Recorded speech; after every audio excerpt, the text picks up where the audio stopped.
All right, good morning. Happy Tuesday, everybody. Live and local. 2 Monday night football games in the books last night.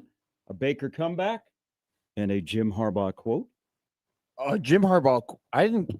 Did you stay up for the press conference of I the saw late the game? clip this morning. Okay. Yeah. I was going to say, I stayed up late for the game. It was, I'm not a fan of 9 o'clock kickoffs. Okay. Ooh, I'm a fan of doubleheader Monday night football, though. That I am a fan of. I did have this conversation with somebody that they should do a Monday night football doubleheader every Monday night. Oh, I got a solution a little bit later. Ideas. I got a plan. If I'm going to be honest with you, I'm totally okay of them playing the games at the same time and having like just a 20, 25 minute double box, if that's what it takes, if it's not 9 o'clock, because as Big Cat says, you only have a finite amount of football games in your life. Mm-hmm. So I'm put that on your epitaph. I'm going to watch every single football game that I possibly can, regardless of how late it starts. And even if we host a 6 o'clock morning show, I'm going to stay up till 12 o'clock in the morning to finish the game. But it is kind of annoying. Pretty bad game. It wasn't, I've seen Good worse. performance by the Chargers defense. That's where the Harbaugh quote comes from about the Guardians. Herbert was okay. Yeah. I like more standalone football games. So I'm okay with the doubleheader, but you know what? The whole world doesn't revolve around the East Coast. I like 6 o'clock Monday night games. I felt like we were out west when we were kids. Yeah. You know what? I got duped by that. I thought it was at 7. So I went and I turned on the TV at 6:30 because I'm still I'm a pregame honk. I love a good pregame. So I went to go and watch the pregame, and then it was already in the second quarter. And I was like, oops, okay. And then they didn't score points for like 2 hours. It ended at 8:58. I was like, this is great. I could get used to this. Yeah, well, and they were getting a little bit itchy. And then they dropped it because they had to get to what are they showing at 9 o'clock on ABC last night? Yeah, some show. Some detective show. Yeah. Yeah. Oh, I did see that. That was a pretty good But I was watching more baseball than anything last night. The baseball was good. The magic number is 3 to make the playoffs. Yeah, we were watching the We might Cubs be last back. night. Vibes looking good. Okay, so I watched Schwarber hit his 53rd. I watched that entire game. Phillies Dodgers last night was really good. The Phillies are winning the NL East again. I did turn on the Cubs game yesterday because, like I told you, I would like to claim the World Series if they end up winning it. So I can't be like fully out. That PCA bomb was absolutely incredible. He did that. He hadn't hit a home run since the 22nd of August. He knew right away when he hit that last night. He pimped it too. Yeah. Now I'm not a baseball big, term. Call me old fashioned. Not a big pimper when it comes to the home runs. You're not a big pimper. Good to know. You strike me as a pimp guy. Mhm. I know. I'm not. Like pimpster. Cocky little young kid. Mhm. No, not Yeah. really. Mhm. I don't like the full. Like he full pimped it. Like he like took the. Yeah. He took He like. should. The step back. He hadn't done much. Now he can be a 30-30-30 guy. I like a good Robinson Cano would don't hit you a know? home run and he would like throw the bat in a pretty flamboyant Well, way. it might have been a little bit of his rage that he had in his body. But Sure, that's a great point, and certain things will do that to you. But I liked how he flipped the bat, but he would run right away. Yeah. I don't like the whole standing in the box. Am I an old man? I Yes. don't. Okay. You're an old man. Things have changed. Yasiel Puig changed my opinion on celebrating home runs. Yasiel Puig, I wasn't the biggest fan of his, but he would have like I don't know. I bet he had like 12 triples in his career. But I remember every single one of them because the way that he would like slide into third base and then stick his tongue out and like wag his head. He was cool. He was the prototypical you hate when you hate him when he's not on your team, but you love him when he is on your team. He was a cool baseball player. No, I'm not a big scan of the box. Look at your home run guy. That strikes me as odd because that's like your lifestyle. My lifestyle? Yeah, you're a big pimp guy. Yeah. Explain to me how Stand I'm at the a urinal, You're like, hey, young, look you're at that. cocky. You're trying to take the mantle from from Happer. in terms of being the young cocky Just guy. the confidence that has no No, backing. That'd be a good to it. 7 gamer. I mean, no backing. I'm really surprised by this stance. I thought you'd be like, "That's my guy." I No, like when guys do that. He could throw that bat to the moon. No, I'm cool with throwing the bat. I like a good little bat talk, but the whole like 3 seconds standing in the box, run to first base. It's amazing, though. Run. You hit a ball a long I don't way. know. Not we everyone don't can we do don't that. celebrate success enough around here. We want to tamp down success. We should celebrate success more. Now, if you go over the top, you're going to get earholed. Yes. But I think most guys know how to play the game. But I'm okay with celebrating. You know what? Doesn't a pitcher celebrate when he strikes you out? That's a good He point. gives a little fist pump. It's a good point. Yeah. Happy. No, I'm just saying I just don't like the standing in the box is where I'm at. Well, then you can't see the home run land. You got to watch it on video next. You definitely can see the home run land when you're running to first base. No, you got to keep your head down. And I'm not. No, you don't. Do the motion towards the dugout that Somebody they all could do run now. in front of your path. Some get on a motorcycle, drive Dyson.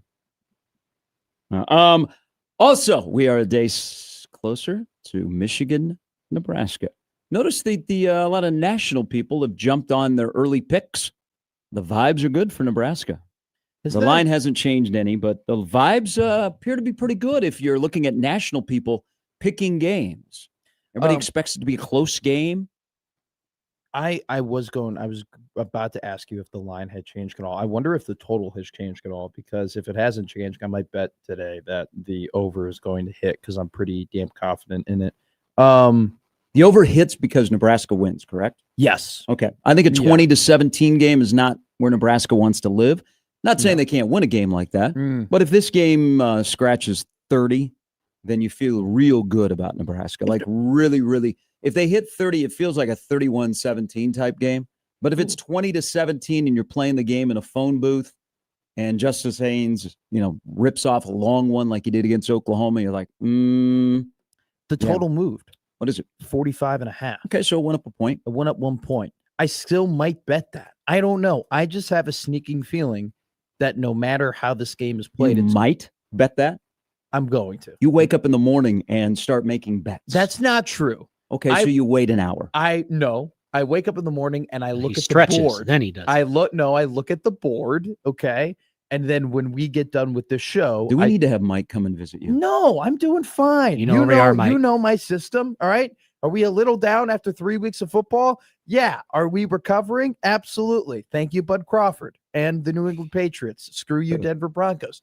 But what I'm saying though is I could get behind that. I look at the board, and then after we leave here, I go You start making all your bets. I go across the river and I make a bet or two. Wow. But I don't bet on anything other than football. Mike, No, 50th and Capitol. we're good. Bring We're the okay. pamphlets. Mhm. Bring your people in your office and sit down with young Matt. What was the Michael Jordan quote? He was like, if it was a problem, my wife would have left me and I would have been broke and I would have been disheveled, and I'm doing fine. You don't have a wife It's a game yet. for me. It's a competition for me. I mean, you got all this money now. So you got all this money that you can spend. So now you can do this. Lap Just dances, private 1-800.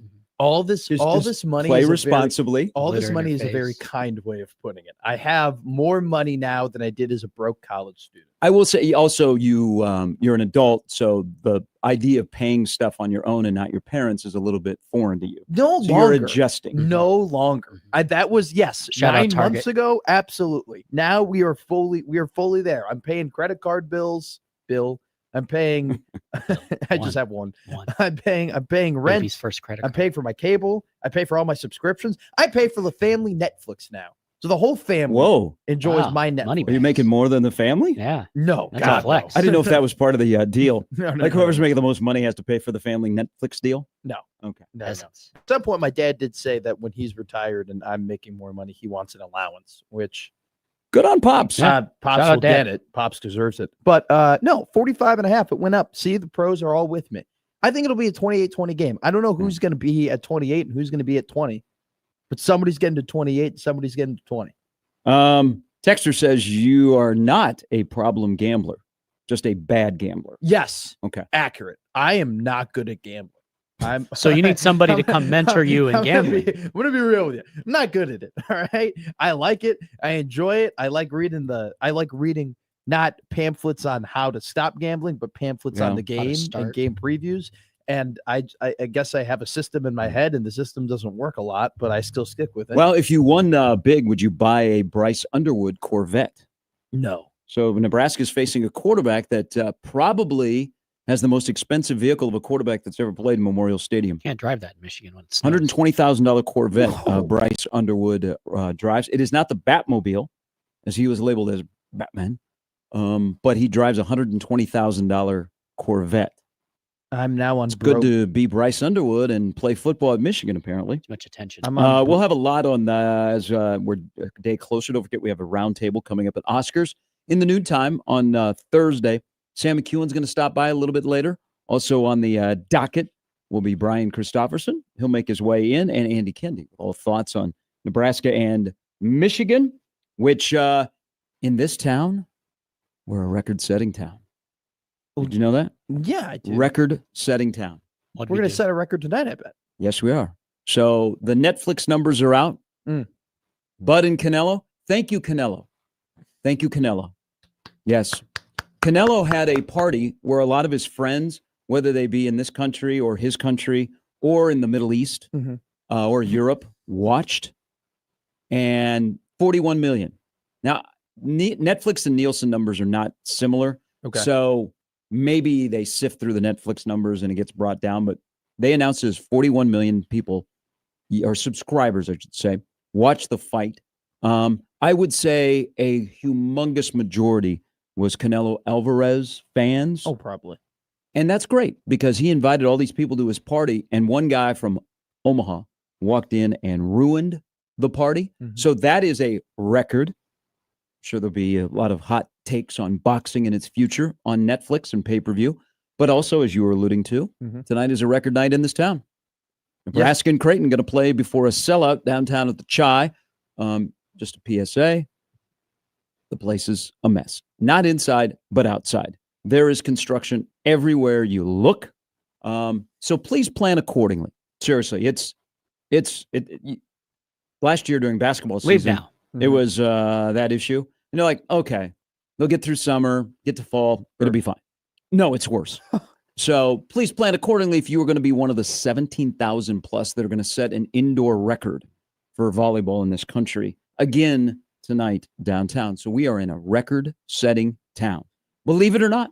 Friend to friend here. You know where I live. Whoa.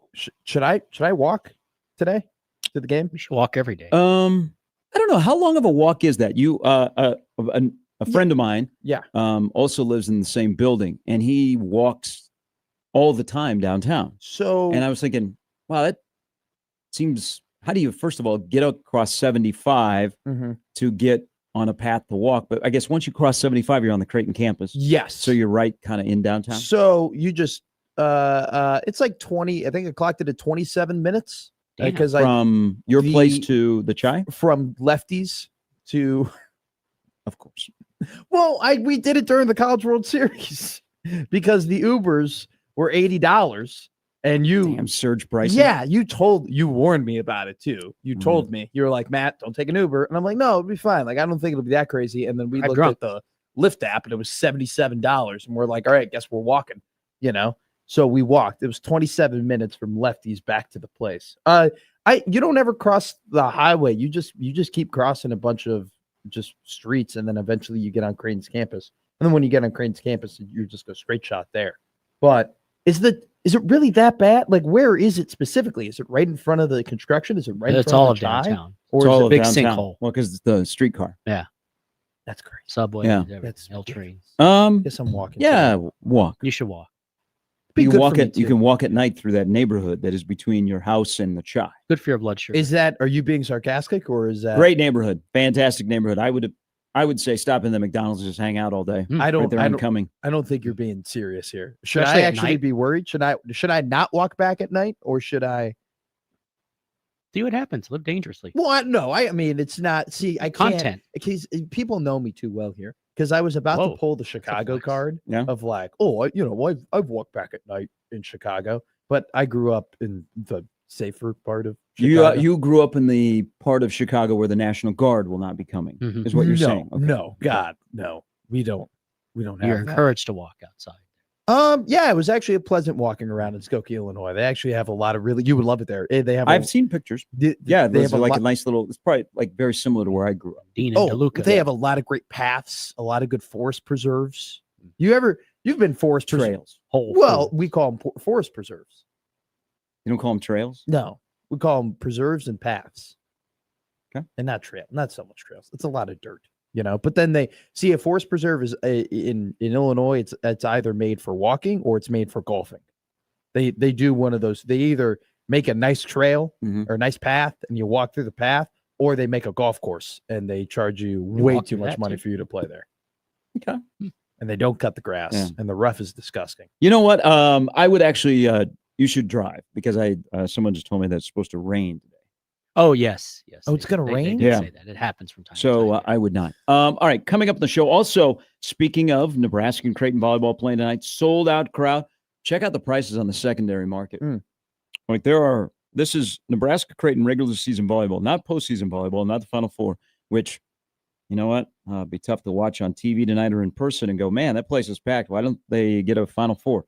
Emily Eman will join us, who is on the pulse of volleyball. You see her on the Big Ten Network, ESPN. She'll join us coming up at 9:20. She's in town tonight. FS1 has the television broadcast. Is that correct? I believe so. On TV. Good. All right, that is the lineup brought to you by the referees at John Higgins Weather Guard in a big week. But first, we pause for a big volleyball match, and then we're back into football. And I also want to say this about the people from Michigan, because I know there are some that are tuning in. They want to hear what we're saying about them. Mm-hmm. We listen to what they say about us. Lions are and we like, you know what? It's wild that Nebraska and Michigan have only played now what will be Saturday, the 14th time all time. You'd think they'd play a little bit more. They would found a way to play a little bit more during the long history of this rivalry, which is so big. You know how big this game is on Saturday? How big is it? Cosm in Los Angeles. Oh, they're going to put it on in there? Cosm in Los Angeles is featuring Nebraska, Michigan at 2:30, which would be 12:30 out there. I know your math. Well, no, that's just time math. That's just simple math. Still math. You know, I am good at math. You are aware of that. We went through a whole summer where I wasn't really sure. No, we went through a whole summer of where I was trying to trick my brain into thinking that football was coming quicker than what it was actually coming, because I'm such a football pervert that I needed it and I wanted to trick myself. But I'm good at math. But what I was going to say is that you know Casey Smith, she's a Barstool personality. She had another football coverage. She's Texas A&M. Yes, the lady. Yes. She was here for the College World Series 2 years ago. Okay, she's been there forever at Barstool, like ever since I could remember. She was at Cosm watching the A&M Notre Dame game, and she posted a great video of her celebrating when A&M won. I legitimately thought she was at the game. I had to rewatch the video multiple times because I legitimately thought she was there, and I was so confused as to, I was like, that doesn't look like the Notre Dame concourse. I was like, why does she have all these chairs and everything out there? It is incredible, like how that place looks. But you know, it's a big week because we have a graphic. We have people that are trying to trigger us around here because they put out a graphic. Did you see Michigan's game day graphic yesterday? I did, with the corn stalks. You know, here's the thing. We do know that this state has an ag vibe to it, and agriculture is extremely important. Mm-hmm. We also know that it didn't work with UConn men's basketball. It won't work with Michigan football. It won't work with any team that's coming into play, Creighton, Omaha, or Nebraska, that you use a corn theme, whether it be a maze or a row of corn, or getting confused that you think the Field of Dreams is located in Blair. Okay? maybe a while back, we used to be triggered by this. We used to go nuts. We used to be upset. We used to just go after people that made fun of ag, because you'd be like, not in Omaha. There is not a cornfield outside of the chai. I've looked. or when, HBO does a documentary on Buffett. Yo, sure. And what do they show? Is now it is further out west in Omaha where there are still cornfields and farms. They'd be like, this is where Warren grew up. And I'm like, no, he didn't. To show the buildings. Even Nebraska, good on Nebraska. This is probably 5-6 years ago when national broadcasts would come in and they'd have to go shoot B-roll. Oh, sure. And they wouldn't go to the Haymarket or the rail yard. They would go outside of Lincoln and shoot pumpkin patches and barns and farms. And Nebraska finally said something to their network partners that, can you please do a better depiction of what the city of Lincoln looks like? And so since that moment, occasionally you'll get the farmscape, but you don't get just rows and rows of corn. Hey, before we go back into Memorial Stadium, here's what it looks like across the street from Memorial Stadium. This is what they do before the game. So I just want to say that Michigan trying to trigger us, you didn't. It has little impact. or at least I hope it has a little impact. Corn's delicious. What the impact that it had that I thought was kind of interesting, and I know this, they're trying to play mind tricks, is the player that is featured in the graphic. Ernest Hausman, who is a remember him. third-year starter at Michigan. Great story on game day on how he got adopted and how he made it from his home country to Columbus.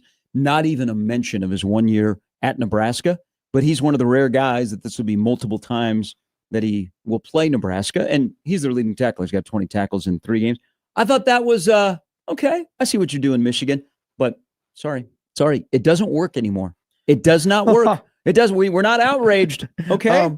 Well, you know this. Champaign, Illinois has more cornfields closer to campus than Nebraska does. Yes, they have a cornfield on the edge of the basketball arena because it's part of their program. Yeah. Not the athletic program, but it's part of like the egg program where the egg building is like right there. Yeah. And so you walk out the back door and then there's a field of, There's a massive, and then like even extending like beyond that. Like it's just, but yet when they go to Champaign, Illinois, they don't show that. What do they show? They show they have these weird crosswalks there. Yeah. Like these diagonal, like 8-way or 6-way type crosswalks. So they're always showing that like in the campus. I don't know. You always get that one little time lapse shot. I think they've been using it for the last 10 years when they go and play a game in Champaign. Maybe don't get so lazy, Big Ten Network.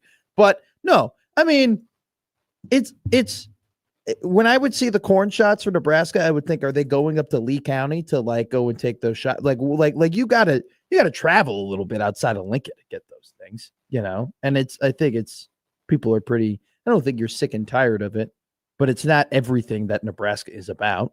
No, I just, like yesterday it came out, and I think people are more amused or more like, there's Ernest Hausman, instead of like being triggered about having a corn maze. Hey, we get it. We're an egg state. All right. We're proud of it. We also live in eastern Nebraska, where a large majority of the 1.9 million people that live in this state are on the eastern side. And I don't know if you know it, we're in a record-setting town of 1 million people, and Lincoln is well over 300,000 now. Who do you think we'll have running water and be able to get that path so the mules can get us to the stadium on Saturday. Hopefully. Who do you think has less Saddle those creativity, donkeys up. 1620 The Zone or the Michigan digital department? Oh, 1620 The Zone. Once in a while we'll get some creativity. So I will go for us. We're creative. By the way, the once in a while we'll get going is you sitting down and saying, "Okay, guys, all right, here comes the former what were you?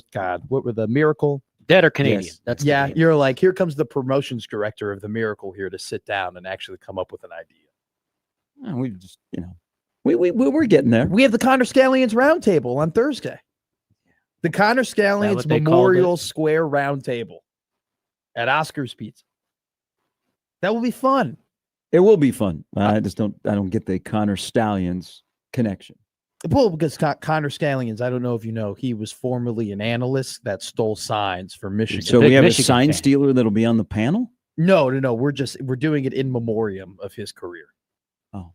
He was a former DC and What was the thing you said about a joke yesterday? If you have to explain the joke, it's a great joke. It's a great joke. Yeah. This sounds like a great idea. From the words of George Carlin. Yeah, if you have to explain it, then it's one of the best. I like some of his words. There was stuff said on both sides yesterday. Nothing inflammatory until Saturday when Michigan shows up. But we'll react to some of the things that Matt Rule said, some of the things that Biff said, and also some of the things that Bryce Underwood might do. As we roll till 10 on a Tuesday. Good lineup, and we'll include what's happening tonight downtown Nebraska and Creighton volleyball. Sold out crowd, record-setting crowd. You want to guess what the cheapest ticket is? On a secondary market, tickets for less. Well, where are you sitting? From a good zone. Just to get in. Probably about $50 or $60. 48. Okay. But still, good guess. Yeah, still, that's a lot. It's a lot of money. Well, I mean, Nebraska going to a game at the John Bob is expensive. Is that the new nickname for it? I think we got to call it that. The John Bob. John Bob. There's going to be a statue. Yeah. out You can't front. ignore either coach. John Bob Terry? John Bob playing on Terry. I don't think I don't think you need more You think I can words convince to that. Baylor the next time they play at home? Hey, we're at the John Bob playing on the Terry. I don't think you have to convince him. I actually think that it isn't the worst name See, ever. Some people think that's a awful idea. JB will slip it in and be like, that's great. Trademark that one. Kaboom at the John Bob. We're back with more. Scotty, stay right there on the Prairie Flower Casino Zone hotline, which you can dial us up today, 402-951-1620. It's Gary and Matt on 1620 The Zone.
All right, if you've not heard, if you have a son or daughter that goes to Westside High School, they had a water main break yesterday. Just an absolute, so they were 30 minutes into school, water main break because there's a bunch of construction that's going on the Westside campus. All of a sudden it was bubbling, and they said, we're out because they had no water. They do have class today. Okay. So they're back in session. I imagine the drop-off pickup around Westside will be an absolute zoo today. So good luck. Welcome back to school. Also, speaking of water, maybe some rain during the game. Yeah, I've been spoiled with the summer weather. It just being hot and nothing else happening. That you kind of forget that other seasons exist and other inconveniences can occur. So that'll suck. So partly cloudy and 77. Possibility of rain Chance in of rain in the not Hurricane morning. Katrina, but it should be okay. Rain in the morning and then maybe into the afternoon for the 2:30 kick. But it's Tuesday. Things can change. Mhm. Plan accordingly. I Run the think, ball, stop the ball. see, dang it, maybe I shouldn't bet the over. It's gonna rain. Here is Scotty on the Prairie Flower Casino Zone hotline. Good morning, Scotty. Hey, Gary, Matt, how you guys doing? Scotty, what are you doing? Oh, same old thing. Just My when man. when I wake up, it's a good day. Hell yeah. Are you retired? Are you retired or are you still kicking it? No, I'm still kicking. I My still man. work.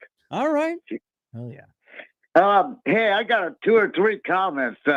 First one, you guys are predicting Nebraska beating Michigan, but I'm telling you one thing right now: All right. that defensive line and our linebackers, they're going to have to play a lot better if they want to contain Michigan's offense. Because that Underwood, he's something else if he gets rolling. I don't like the way there's no pass rush and stuff. We're going to have to figure out something in that, you know. They're gonna, because Underwood, he's a good quarterback, and Michigan's offensive line is real physical, and that really concerns me in this game. Yeah, they're not the vintage Michigan offensive line, but they found an identity to run the football. I mean, you put some legs on a 6'4", 235-pound quarterback. You got to bring him down. You got to bring him down hard, Scotty. Yeah, exactly.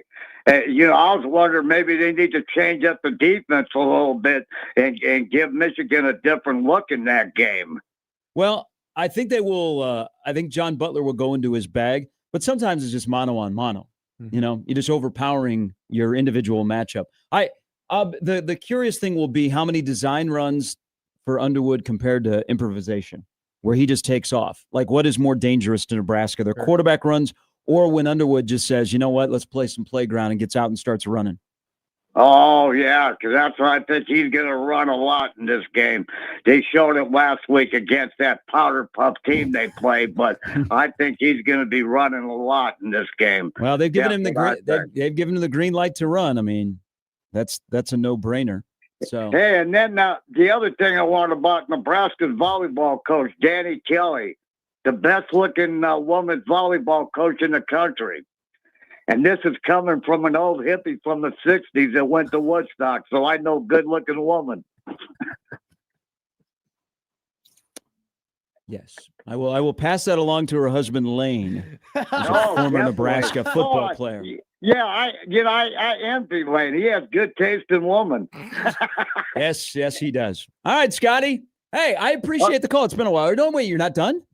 Just keep going. He had three things. One other thing. How about Crawford? That was something else. Now, where can I get a Crawford sweatshirt or T-shirt? You guys have any idea? You could probably stop over 30th and Sprague at B&B. They have a whole collection of Bud gear. Really? Oh, cool. Yeah. Cool. Yeah, you might, like next week, the week after, you might see Bud there. Oh, that'd be really cool. Hey, I hope he leads the team out against Michigan. I think that'll give us a big lift. Yeah, not everybody thinks he should, Scotty. There's some on the 95 team that want the 95 celebration after 30 years to themselves and not Bud. Oh, that 95 team, they were ruthless. Yeah, but you know what? They could have beat half the teams in the NFL. That team was so deep. They were 3 or 4 deep. That's the last time I went to a spring game. Was a 95 game. Yeah? 95 spring game. Well, hey, you'd have two winners, the 95 team and Bud, if it happened, but we'll see. Oh, that'd be really cool. We'll see. Hey, you guys take care. Scotty, Thank love you, you, long Scotty. time. Howdy, Scotty. Okay, I gave you guys a peace sign. All right. Been a while. It's football season. Scotty is back and kicking. I have questions and comments because that was my first Scotty call. Yeah. Number one, he sounds like Mike North. I mean, I don't know. Him and Mike might be cousins. He sounds, not a lot of people. Mike North is a very uniquely sounding human. I've never heard anybody sound as much as him as Scotty. Number two, do you have to have gone to Woodstock to know what good looking women looks like?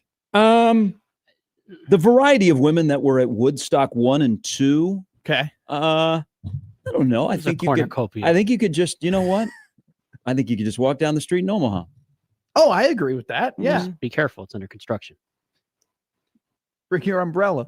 Mm-hmm. Yeah. I don't know. That's the first comment about DBK that we've had. So Of her being a good looking woman. I'll ask Lane. He'll be there tonight with the kids. Oh, maybe you just ask Danny. No, that'd be a little uncomfortable. That'd be mean. Hey, coach, how you doing? Hey, I got a question. We had a caller call in. He said you're good looking. I'm hot like my team. I think, well, I don't think that would be weird. I think she'd just be like, oh, okay, cool, thanks. She will say, gosh, you know what? I knew Nebraska volleyball was big, but y'all are so obsessed with our program. Whatever we do, whatever we look like. Oh, yeah. I mean, 1,000,000% with the TikToks and the Instagram reel and the walk-in talks. Matt Rule and Rebecca Alec yesterday. That was great. Like a walk-in quality to how he said TikTok. The TikTok. That was good. The one thing about Nebraska volleyball is sometimes fans are a little bit over the top that follow Nebraska volleyball 24/7. They consume every single piece of content that goes on their social media. Oh, God, yeah. Yeah. I mean, I like the Matt Rule walk and talks, though, because he's like and it always comes back to this, but he's like a main event wrestler, and he's always putting people over, like he is the guy, yet, and he doesn't have to do this, but he finds a way every single moment he can to put people who he likes in the Nebraska athletic department, Yes. whether they be players or whether they be coaches or whether they be staff, and like finds a way to make them look good. I respect the heck out of that. I think that's a very, very like forward thinking, nice thing. Don't have to do it. Shows you're not just the football coach, but you're a leader of like the athletic department. Yeah, it was. I enjoyed that chat because Becca is. She thinks she doesn't go with the grain. No, Like she is a young woman in college, and she doesn't let people put her in a box. And so I've always appreciated that. She's got a personality. She's also really, really good. I mean, we'll get into this with Emily. They, outside of Harper and Alec, what's the third attacking option that Nebraska can find? But I've always appreciated her perspective. There's some stuff I don't agree with. Sure. But you know what? That's fine. That's what America is. That is what on a college campus is. But she is, she makes you think. Yeah. And I really do appreciate that about Becca. But I enjoyed that, her and Matt Rule talking, because they're both kind of very similar. They are. Yeah. Well, you could tell when it was a really funny moment when she was talking about how she might make people mad because her standard is really high and that could frustrate people. And Matt Rule was like, yeah, me too. Yeah. Like, that's the same way I am. I don't know. I was lucky enough I interviewed her once on the radio.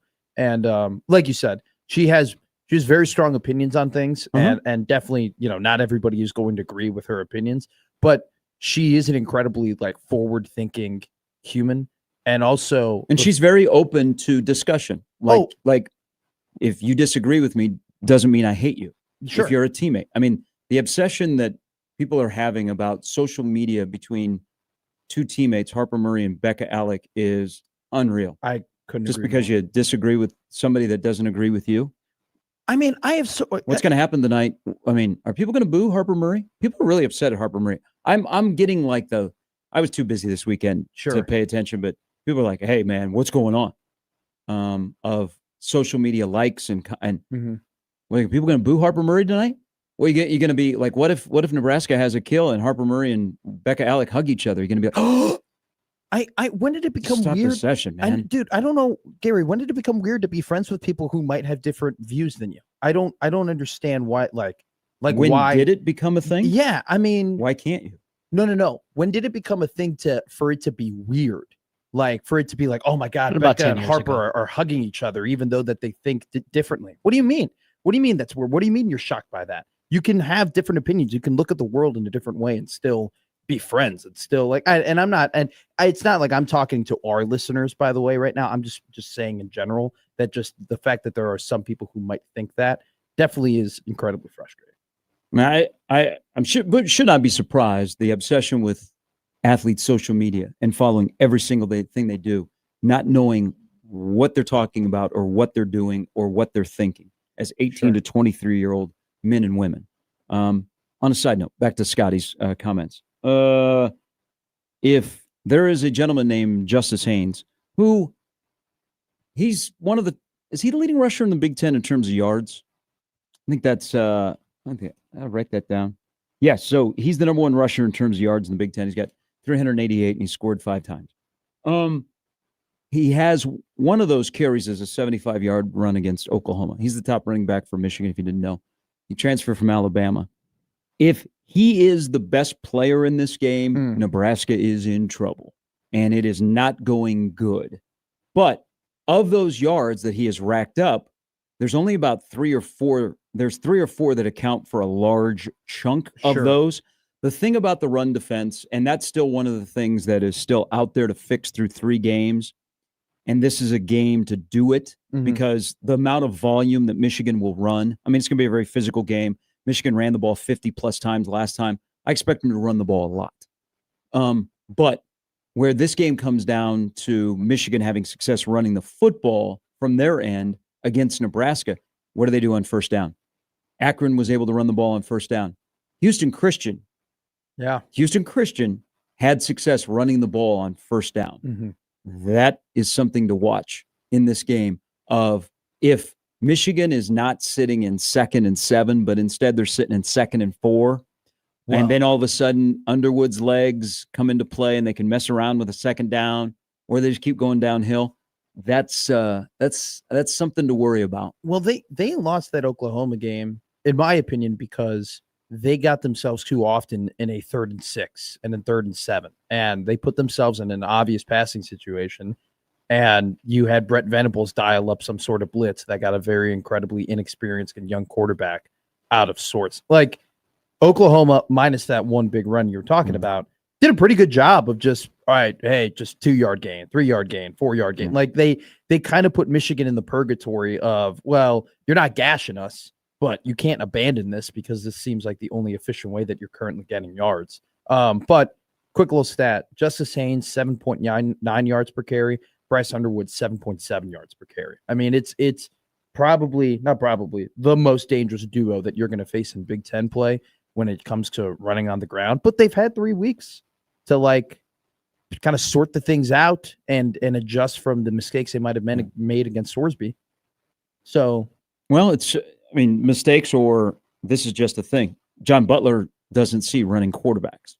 Sure. I mean, running quarterbacks seem to have had success against Nebraska. So instead of just physically one-on-one, I think this, for Nebraska to be successful defensively, again, this is not an offense I think is going to blow your doors off. I mean, it's going to be a grind, slog.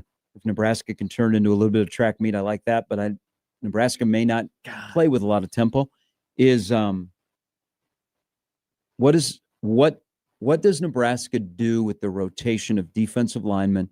And then those defensive linemen that are playing, how smart can they be in gap? Like McCullough and Winery are important in this game, but maybe not of, hey, go get Bryce Underwood, but hey, don't freelance and be smart and contain Underwood and not get out of your pass rushing lane. And then whatever John Butler schemes up of what they do to run stunts up front, or if they decide to play straight up man, just mano upon mano, and I'm going to win an individual battle. And by the way, we're going to throw a true freshman into the mix who's going to play a considerable amount of snaps at defensive tackle. I think you're going to find out really quickly what the defensive plan is based on where McCullough lines up, right? Because we've kind of seen him bouncing around, like from the middle, like, double mugging or whatever with another running back linebacker to then going to being an end and whatnot.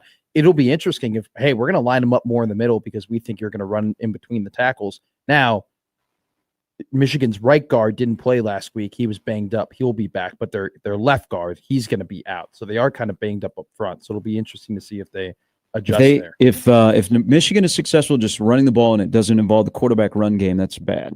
Oh, it's terrible. That is bad. All right, coming up in the next hour, Sam McEwen will stop by. Of course, he'll have some thoughts. Plus, we'll kind of get the temp through the first 3 games before Nebraska begins the next 3-game run. After this week is a bye week. What will the chatter be like this time next week? It could be college football playoff chatter. I think whoever wins this game is in a great shot to be a playoff contender, because if Michigan wins, they could rip off a 10-1 record before they play Ohio State. That's good enough. Nebraska could be in the same ballpark as well if you win Saturday. If the season came down to beat Iowa at home and you make the college football playoff, that'd be absolutely insane. All right, next hour's upcoming of Gary and Matt on 1620 The Zone.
All right. Hopefully on the stream, hello, 1620 The Zone YouTubers, over the app, over the air, we sound good, better than Chris Fowler.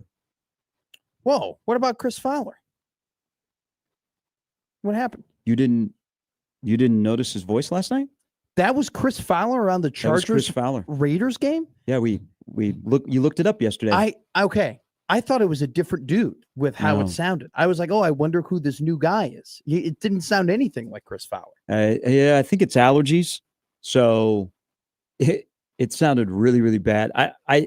People are like, man, you got to get that guy some tea and honey. I think it's allergies. And so he sounded really, really bad. And then the audio, it seems like for football games in Allegiant Stadium, whatever audio mix they use, it'll sound hollow. Mm-hmm. And it really messed with the broadcast last night. But he made it through. I thought that Louis Riddick sounded louder than everybody else on the broadcast, to the point where I literally had to turn down the volume because I felt like Louis Riddick was screaming at me through the television, and I just really didn't care about them. Did you like that booth, Fowler, Orlovsky, and No, Riddick? I was not a fan. I think Dan Orlovsky is great as a panel guy. I don't think he's very good as an analyst, like in game. It's just not my. Is he still doing a college game on Saturday, or did he go strictly NFL? I don't know. Because a couple years ago, he would do a Saturday game, and then he'd be back on the Sunday NFL set. I think he's become one of their better panel people, in all honesty, because he has the really good mix of being able to talk to incredibly intelligent people like Mina Kimes and like Solak and some of these people who are very analytical, but then he's also the former player that can stand up to a guy like Ryan Clark, who, tries and flexes muscles that he formerly played and doesn't let people who formerly played express their opinions. Have they run him out of town yet? No. Like there's a concerted effort to run Ryan Clark off of ESPN? No, he's still firmly. He was on the broadcast yesterday. He was on their panel yesterday. He's becoming a guy that they continue to push and push and push, and like put him on the A block for First Take, or put him on the main desk for Get Up and whatnot, which I don't get, because even before it became clear that he's bitter or mad or, is rude to people on the air, I never thought he was that good anyway. So he's okay. He's not great. But speaking of podium yesterday, Nebraska went viral yesterday. Mr. Hoiberg. Well, Rule and his Archie Wilson impersonation, which is really, really good. So now I would like to have another walk and talk with Rule and Archie Wilson. And Rule is only allowed to speak with an Australian accent. You don't want that. And then Archie Wilson speaks with an American. He has worked on it, and he has lost the Australian accent. He talks with the American accent. People's minds would be blown. But it actually, just off the cuff, it was a really, really good impersonation. So you're like, all right, Rule had a good day. All right, this was good. We covered a lot of different things. And then Fred Hoiberg shows up. And it's gone viral. So next to the crown, Nebraska basketball has probably got more attention for yesterday for Greg Peterson at Husker Online. His check-in video, the YouTube ad that pops up at full volume is about, taking care of your prostate. That was Greg? Yes. That's tough. That's funny. Greg's a big Bears fan, so I'm sure that he probably is incredibly upset over the last 2 weeks. But what Fred did was funny. I mean, the way that Fred handled it. And I noticed that he's the banner now. I mean, he's the banner on the Nebraska basketball Twitter account. They're funny over there. But it's everywhere. Like I saw more, like an Awful Announcing was sharing it. I think Bro Bible, your favorite site, was sharing it. Bro Bible is not my favorite site. I don't know BarstoolSports.com, also not my favorite site. Okay. But you're a stoolie. I am, but I don't read the blogs. I just follow what's going on Twitter and listen to Pardon My Take. So first off, was it really a good accent from Rule? Yes. On the cuff Australian accent? I thought it was more English than it was Australian. I thought he did a good job of getting the tone of Archie right. Like I could imagine tone or him being a little bit higher, but I thought it was closer to English than Australian. Also, too, you don't want Matt Rule doing an interview with Archie Wilson with an accent. You don't want that. Why? Because it'd be meme central. Because this team would have to go 12-0. I don't think Rule's afraid to be a meme, because you know what? It gets sent out there and it's recruiting. See, No, because it's one thing to take a really cool picture with a steer and look dope doing it. It's another thing to try and like put on an improv act and talk in an Australian accent. As soon as they lose, that would be meme central right there. Well, don't you think if they lose Saturday, there'll be a lot of this is I don't want to label it a must win because it's a long season. I would be curious if everybody that went through the schedule and you predicted games, if you predicted Michigan winning, if you're still predicting Michigan winning after seeing each team play 3 games. I wouldn't label this as must win. It's very important for the brand of the program and the head coach that if they lose, then Rule might be treated like a piñata. But if they win, give them their flowers and they'll have a victory lap, their first victory lap of the year for a whole week. But there's part of the discussion yesterday was surrounding Bud Crawford. And so Crawford is everywhere. All right, Bud had a big day yesterday. Bud was taking pictures with people, and I immediately thought of our jokes. Did you watch him on McAfee? I did. I saw him a little bit on McAfee. Yeah, so he was on McAfee, and it was really good. He did like the car wash yesterday. He did a lot of interviews with national people, like Max Kellerman apparently has a new podcast. Oh, good for And so he was on with Max. And then he was at the Raiders game last night. There's still no word if he will be in Lincoln on Saturday, that he can join the 95 team. Yeah. There's also a little movement of why don't we have Bud for the USC game and let the 95 team have their day. But last year, the Colorado team and the Colorado game where Bud was and the 94 team, they were at the same time, right? Yes, it was the same game. Yeah. But here's one thing that always happens when Bud Crawford does things. And he's ours. He lives right here in Omaha. And whenever we see him, we go, Bud! We go back and we will always watch the 9th round from Saturday night and go, that's a bad man. But the one thing I'm always amused by when it comes to Bud, especially the lead up to a fight or after he wins, is who claims him. Oh, sure. So there is like the 3 Division I programs will like fight over who gets to claim Bud Crawford. Like, he's ours. I've got one of him in Creighton gear. I got one of him, give him the commencement speech at UNO. And then, of course, Nebraska, which, his entourage was geared in Nebraska. Yes. He had his mouthpiece, which had the N on it. And it is one of the smarter marketing moves that Nebraska football / athletics has done is to embrace Bud Crawford, to make him one of your own, because Bud is a national brand. Mm-hmm. He is. Nebraska is a national brand. And to tie both of those together and then go a step further, because of the importance of Bud in this community and how Bud is viewed and Bud is out there, and you start thinking, man, I saw Bud wearing Nebraska stuff. It's all very, very subtle, but I'm always amused how everybody wants to claim Bud Crawford. Did you love the salty Creighton fans on Twitter who were freaking out at some other media posting pictures of Bud in the Nebraska stuff and being like, actually, look at him here in the Creighton hat and whatnot. I mean, he's gone and I think he went and spoke. He spoke to the basketball team. He's been in a few games. He's worn the hats and he's worn the gloves and he's done what he's needed to do. I think he's done all for all 3. Yes. I don't know as much about the Creighton connection, but Nebraska, of course. And then I know what he has done with Omaha, but that always happens. It's like you set your watch. Once he wins, everybody's fighting over who to claim him. Sure. But back to Nebraska. I mean, it's such a smart move by Nebraska to align themselves with Bud. I mean, it's just you want to be a national brand, you got him, but then there's also the subtle part of Omaha. Sure. And his guys wear Nebraska gear and they talk about Nebraska. And when kids have seen Bud and they see him fighting and they see him in Nebraska gear, or he talks about Nebraska stuff, such a brilliant move by Nebraska football and Nebraska athletics. So it was 41 million, right? The amount of people that tuned in on Netflix. That means that 41 people saw the Nebraska end. 41 people saw him representing Nebraska. How'd we get from 41 million to just 41? I said 41 million people. Yeah. And then you said 41 people saw him. Okay. 40. Well, I said 41 million, and then I was what happened to those 40 plus million other people that decided, I can't look at that. They were all having Mexican flags, and they were all like, "No, we can't look at Bud Crawford when he was doing his walk-in." No, but you know what I'm saying. 41 million people saw the brand.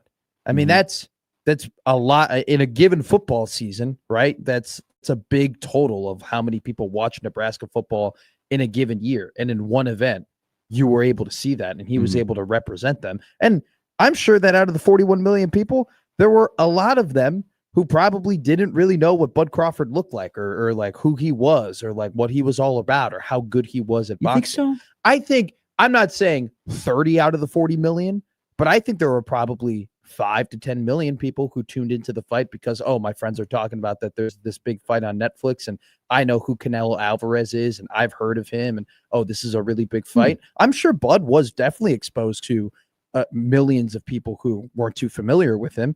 And then he put on a 12-round masterclass, and now people probably are like, yeah, that Bud Crawford guy is the best boxer in the world. And he was wearing Nebraska stuff. Like I mean, you have to in this day and age. You think so? That's interesting. I'm curious now on. It's impossible to break this down. Sure. Of how many non-boxing fans watched because it was on Netflix. This might be the end of pay-per-view as we know it, but how many people just watched because they're Netflixers, and collectively it seemed like the whole country was watching this fight, so they just tuned in. I think 41 million people for boxing in this day and age is insane. It's an insane number because boxing is dead. I'm sorry. Boxing, like, it's dying. It's a dying sport. Like, there are less and less people who care about it. You don't know who the heavyweight champion is. You know, I know it's Usyk. Who is the heavyweight champion? It's Alexander Usyk, but that's just because I'm a fan, right? It has nothing like. Is he from America? No, he's not. It would help if we got a American heavyweight. Well, Deontay Wilder seemed like he was. Yeah, sure and then was that, and then he got his butt handed to him by Tyson Fury. But 41 million people is an insane number for a dying sport that not a ton of people like. If you ask a casual sports fan who's just kind of have his feet in everything, I bet you he can name 5 boxers. I won't use the word dying because 41 million people don't show up for a funeral. It's a very stubborn sport. Well, it's a stubborn sport that is not interested in growing with the butters who just watch because of Bud Crawford, but they're not boxing fans. They don't want us. Okay. Boxing doesn't want us. They want our eyeballs and they want our cash, but they don't want us full time because we give reason and ask questions about a sport that is so damn stubborn. They don't want to hear it. Okay. We ask about judging. We ask about why does Bud Crawford and Canelo Alvarez go ding ding at 11:56 Omaha time. It's a sport that is stubborn. There are very few people, and that's why I say kudos to Canelo. Canelo's power of a draw is so much larger than Bud's that he helped the 41 mil. And I don't know if there's anybody else out there that could help Bud eclipse 41 mil or even get to like the $50 million range or the $50 million viewing or the 50 million viewing range. The other thing I'm curious about the numbers and I think as I thought more about the late time start times, and again, people that are unfamiliar with boxing and big events think that it should start at 9:00. Yeah. Okay. Yeah. This is typical for boxing, but boxing is stubborn. They don't want to grow their audience. Mm-hmm. Okay. They are growing their audience with these start times in Europe and the Middle East. So in Europe and the Middle East, it was a very, very comfortable time to watch this fight. Sure. And who is fronting the money for this fight? Turkey. The Saudis. There's the Saudis. Yeah. Sorry. So they're going to play to that audience to help grow the sport there because they're investing in it. So I just think it's a stubborn sport that doesn't want us to be involved full time. They just want us to be Bud fans. That's a terrible marketing plan, but that's where we are with this sport. Well, I think the sport and Dana White and the Riyadh season are very, very separate entities, right? Because the sport in and of itself, look, I don't think Dana could put on one event and invest all this money, and we could just say, "Hey, boxing's alive, boxing's back." Like they have a ton of work to do if they're ever going to get it back. If they would allow Dana to UFC it, yes. If any, and you are a diehard UFC fan as well, UFC cards move really smooth. They do. There is, if you go to one in person, there is not a lot of downtime after the last fight before the main event. Like there is not 45 minutes to an hour. Those cards run pretty smooth. So if they would let Dana White UFC a major boxing card, then maybe we could turn the corner. But I just don't think they want that. Well, they want to stick with what they've done in the past. Sure. But you go to and it's an interesting way of putting it. I haven't, because I've talked about boxing with people before, and I haven't heard anyone say it the way you say it, but asking questions. They don't want to ask questions. Here's a great question that somebody watching boxing for the first time or isn't a big fan will ask. Why the hell are there 7 belts? Why is so Bud Crawford becomes the unified champion and he's got 6 different belts wrapped around him. Nobody else, no other sport does that. No other sport has 6 different championships and 6 different claims to a title, right? How can you I think it's ridiculous in boxing that you can have 3 different champions in one weight division. True. And you're spot on with then the cash is like, huh? Then who's the champion? And then they go we have to unify the belts and whatnot. And then it just gets all confusing. UFCing it is simply just saying, all right, guys, 1 belt, each division. This is what we're going to do. And to your point, though, so the UFC does have some late start times, but that is because the 5 fights before that all went 5 rounds, all went to decisions, or all went 3 rounds, all went to decisions. It just wasn't quick enough. With the UFC pay-per-view, they hit 7 o'clock. And they'll time out the prelims and the pre-prelims to make sure that they end at 7. And then, if the next 5 fights take 45 minutes, then they take 45 minutes. And there's nothing you can do about that. No, there's 0. Yeah. But if they take an hour and a half or they take 2.5 hours, it's going to take 2.5 hours. Yeah, it's a stubborn old school sport that doesn't want us newbies in because they want to still be like they always have, and their audience isn't getting younger. The younger audience is going to watch UFC. So I looked this up. So 11:56 Central Time is when they started. Jeez. The average American goes to bed at 10:21 at night. That's crazy. That's ridiculous. Because my dad, I've gotten my father into the UFC.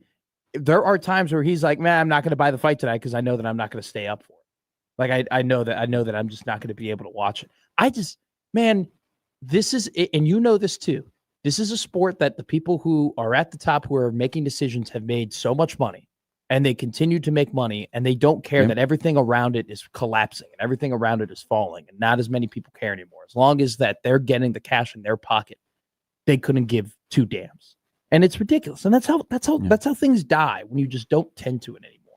All right, coming up here in a little bit, we'll chat with Sam McEwen to see if Bud Crawford will be number 1 on the Omaha World Herald Top 100. Also, a little bit about Nebraska, Michigan. Just a little bit. 2:30, CBS. Best window of a viewing day in college football is the 2:30 CBS window. I like the 7 o'clock, 6:37 ABC window, but outside of primetime, it's a good spot. It's a very good spot. Brad Nessler and Gary Danielson made their last appearance together in Lincoln. Definitely for Gary Danielson, who is going to retire after this year. Sam will come up in a little bit. Also, we'll talk to Brian Christopherson.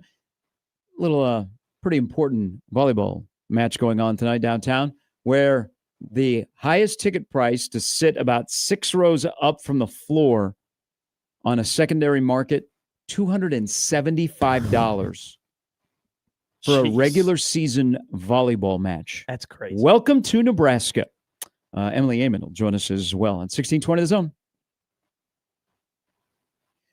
Hey, if you've had hail damage to your home, recently we had a hailstorm roll through the area, or even left over from last year when we had the major storms, and now you're thinking, I got to get my roof taken care of before the winter gets here. Where do I turn? Well, let me tell you where you turn, where you'll have a seamless experience working with Moose Roofing. Guys like Robert, They make the process seamless. Why? Because it starts at the top with Pat Moose all the way down with Moose Roofing. Communication, knowledge, what they do as they take on a challenge of your home, and they get it right for you.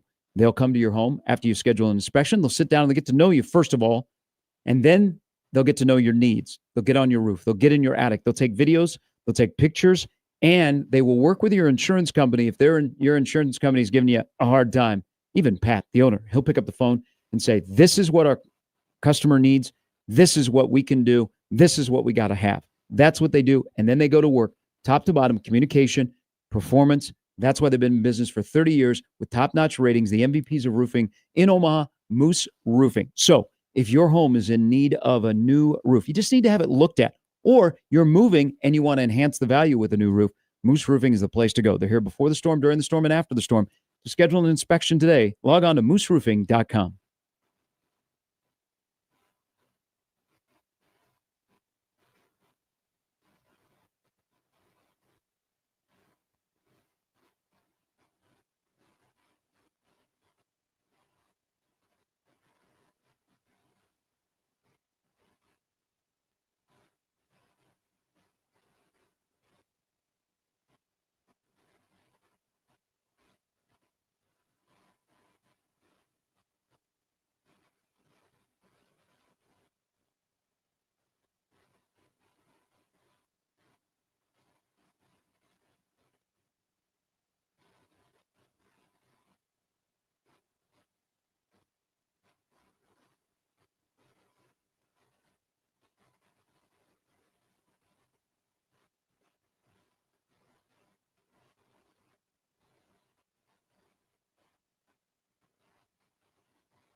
All right, MTV Jackass and Wild Boy star Steve-O in the Metro this fall. Coming up, it's winter. December? If December is still fall, I'm all for it. December is winter. What's the date? December is the start of December 13th. That's still fall. No, it's not. Winter starts on the 21st. No. Technically, yes. Okay, not sure. You guys can get all technical. I'll tell you what it is. Once you're past Thanksgiving, we're in winter. Thanksgiving is the end of fall. Black Friday is the last day of fall. Saturday, December 13th at Astro Theater, Crash and Burn Tour. Connor Happer will have tickets for you. There is an adjustment here on the Bud Crawford ratings. Thanks, Zach. Zach sends a picture. Bud is a huge Packer fan. Did the Packers acknowledge Bud Crawford on their social media? No, I bet they didn't because they're a poverty franchise that don't appreciate the great people that root for them. Well, they're going to the Super Bowl. They're 2-0. They're not going to the Super Bowl. They're peaking at the wrong Bills time. in the Super Bowl. Great organizations, well run. I love that the Packers are playing their best football in week 3 Championship of the NFL organization. season. No, they're not. I mean, what championships? Where are the champions? They're a championship They've won a organization. couple. Where are the championships in the last 15 years? I don't see the championships. Well, I mean, they'll have a good. They'll have a third one. Too bad the draft isn't back in Green Bay, so they can watch you pick another quarterback in the top 5. Or watch us pick a tight end that didn't get one target the entirety of the game against Detroit. Even though Tyler Warren is out for Indianapolis, absolutely cooking. Like I told everybody he'd be a superstar. He's going to be a I superstar. don't know why you're upset. You extended everybody. That seemed like a bright idea. But yeah, Bud is a diehard Packer fan. He has been to Lambeau numerous times. So I don't know if the Packers have claimed him. Nobody else in the NFL can. No, God, because now last night he was in Vegas. He went to the Raiders game. So it's not like he's a Raiders fan. I hope to God he's not a Raiders fan. We'll have to have some speaks. So Netflix has adjusted, like within the last couple of minutes here, the numbers. So the 41 million is over the course of the weekend. Oh, okay. So they are saying that the bout averaged 36.6 million from opening to closing bell and the 41 million over the course of the weekend. Netflix says there were 20.3 million viewers in the U.S. Okay. Whoa. That's actually... So in comparison, this shows you the power. Netflix averaged 24 million for the first 2 NFL games last Christmas. Okay. So to put 20.5 million or 20.3 million in the U.S. for a boxing event, and the NFL, which is on Christmas, and those were good games, not much higher. Good day for Netflix and boxing. Yeah, but I do think to the boxing and NFL comparison, where it's hard to compare anything to the NFL, you could have the Panthers playing the Jaguars, right? And that would probably pop something close to 20 million on Christmas Day. Which would be the same as boxing, but instead you had like the Chiefs and the Steelers and the Ravens and the Texans. Yes. Who wear the same uniforms as the Atlanta Falcons. It was Chiefs and Steelers, or wasn't it Chiefs? Oh, okay. I forget that. Why did I forget that game? But what I was going to say is, the one thing though is my point to you could have the Jaguars and Panthers pop 20 million. I don't think anybody else in boxing could even get close to having 23 million people in the United States watch their bout on average. Did Tampa Bay beat the Falcons or the Texans last night? Because the Texans road uniforms, the all whites, and the Falcons all whites are very similar. Both ugly. You're not a fan of what the Texans were wearing yesterday? No, I like their home uniform. I am never been a fan of their offensive line. Hey, jeez. Joe Burrow is getting Joe Burrowed in Cincinnati. C.J. Stroud is getting C.J. Stroud in Texas. Why is it every time I watch Houston play, it is 2nd and 14 or 3rd down and 12, and C.J. Stroud is seeing ghosts? Because I told you this offensive line is terrible. And then they traded Laramie Tunsil. They traded for Laramie Tunsil 4 years ago, thinking they Bill would O'Brien still their... the GM? No, he's over in Boston College, getting really, really mad. Every time I'm watching a Boston College game, it's Bill O'Brien screaming at a referee, which is the way Stanford ran the football Saturday, I would be upset as well. He was really pissed during the Michigan game. But Michigan State game. Stroud has no offensive line. He looks nothing like he did a couple years ago. He sees ghosts every time he drops back to pass. And when he does pass and he makes a completion, Nico Collins is there to make a great catch. But other than that, hello. Well, offensive line, Cincinnati, Houston. How about we have a discussion about protecting our franchise? Jaden Higgins looked good, though, yesterday. He's a big. They don't get the ball to Jalen Noel though quite enough for how high they picked him and what they could do with some quick hitters, in my opinion. He also too. CJ Stroud kind of forgot how to run. Like he does not because he's been beat up. No, I know, but they don't protect him. He's a big. I mean, talk about a stallion. That guy is a big dude who can be really, really fast. Just tuck in and run it, my man. Just go on the move. Throw on the run. Andrew Luck, Joe Burrow, CJ Stroud. Welcome to the club. I mean, I do think though Joe Burrow just might be fragile. Well, is he fragile because he has been sacked 201 times in 6 years? Andrew Luck left the game after 6 years. He was only sacked 174 times. That's a great stat. I mean, yes, you're concerned that he might be injury prone, but Cincinnati hasn't done anything to their offensive line. And all of a sudden, that's the future of your franchise. You invested so much into Burrow. Look at, I have Chase in my fantasy team. Okay, I like watching T. Higgins, Hendrickson. Yeah, I don't want to watch Jake Browning running the Bengals. Either do the television networks who are all in on Burrow, and rightfully so. Like, is Cincinnati going to get flexed out for the next 3 months? Because you can't have. That's the power of the quarterback in this league. And yesterday was a bad day for quarterbacks. I mean, week number 3 is going to be backups in some key spots. Yeah. I don't want to watch backups.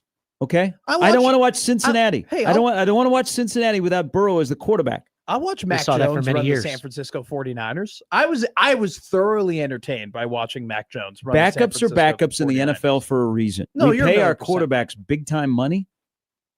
But man, Cincinnati, this is a very very interesting situation with what does Burrow do? Because that's 3 months. And it's another year of injuries. Are we ever going to have they probably should have drafted Penei Sewell over Jamar Chase conversation? Because I think that's a legitimate conversation to have, considering the fact that, to your point, no one's been sacked more, and he's continuously on the shelf. I hope everybody that bought tickets to the Minnesota Bengals game looking forward to seeing Carson Wentz against Jake Browning. Hell yes. That's what your matchup is. That's a Hall of Fame in week matchup 3. Right there. Hey, one of them almost won the MVP. You couldn't tell. I guarantee you'll watch and you won't be able to tell me which one almost won the MVP. One of them literally was sitting on his couch 22 days ago. Jake Browning? No. Okay. Jake Browning's been on the roster. I was about to say. Wentz was sitting on the couch 22 days ago? Yep. That's watching TV. Right, Sam McEwen stops by next on 1620 The Zone.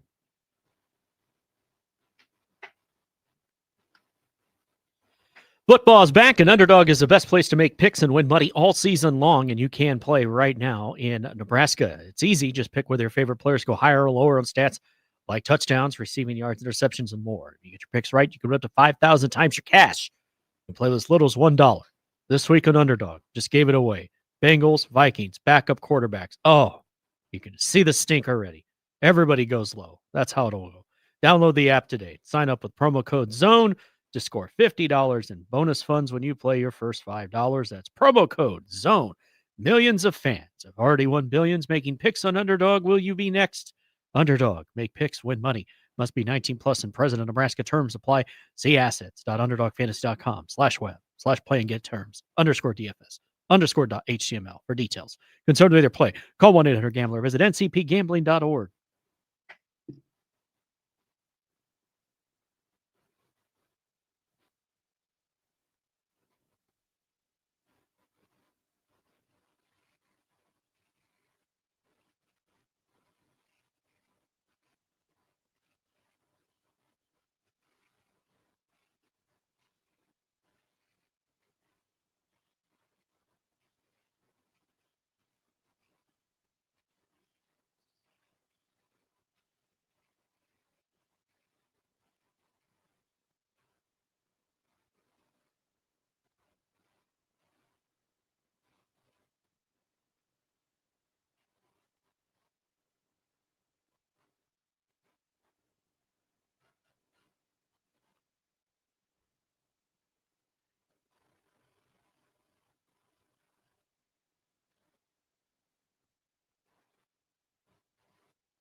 All right, we kick off the morning. Let's talk some Nebraska, Michigan. We're going to talk about something else.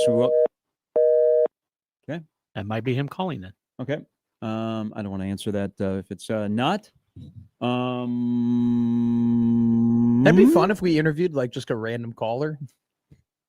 We did that with the DoorDash driver. Yes. I used to do that a lot. Really? Yeah. Just like an 18-minute call? Just go, hello, you're on the air. Don't swear. That's probably on our end, Sam. I apologize. Good morning. Good morning. How are you? Good. Hey, before we talk football, and I think you might already know this. I do want to ask you because you are a big movie person. The news just broke that Robert Redford has passed away at the age of 89. I think safe to say a true Hollywood legend, and there's no disagreement. No disagreement, and a pioneer. So his Sundance Film Festival unlocked so many careers of people that I've loved over the years in terms of their directing careers, and he was the vision behind that. And so, talk about a guy that had an acting career that was incredible. Then was a really good director and made not a lot, but he made some movies that I loved, including Quiz Show. And then, the last however many years of his career, he did some acting, but he spent a lot of time with the Institute and developing young filmmakers. And so Robert Redford is way, way up there in the pantheon of Hollywood, legends. Not actor, director, mogul. He did everything you could imagine. So he's a great one. You have a favorite film?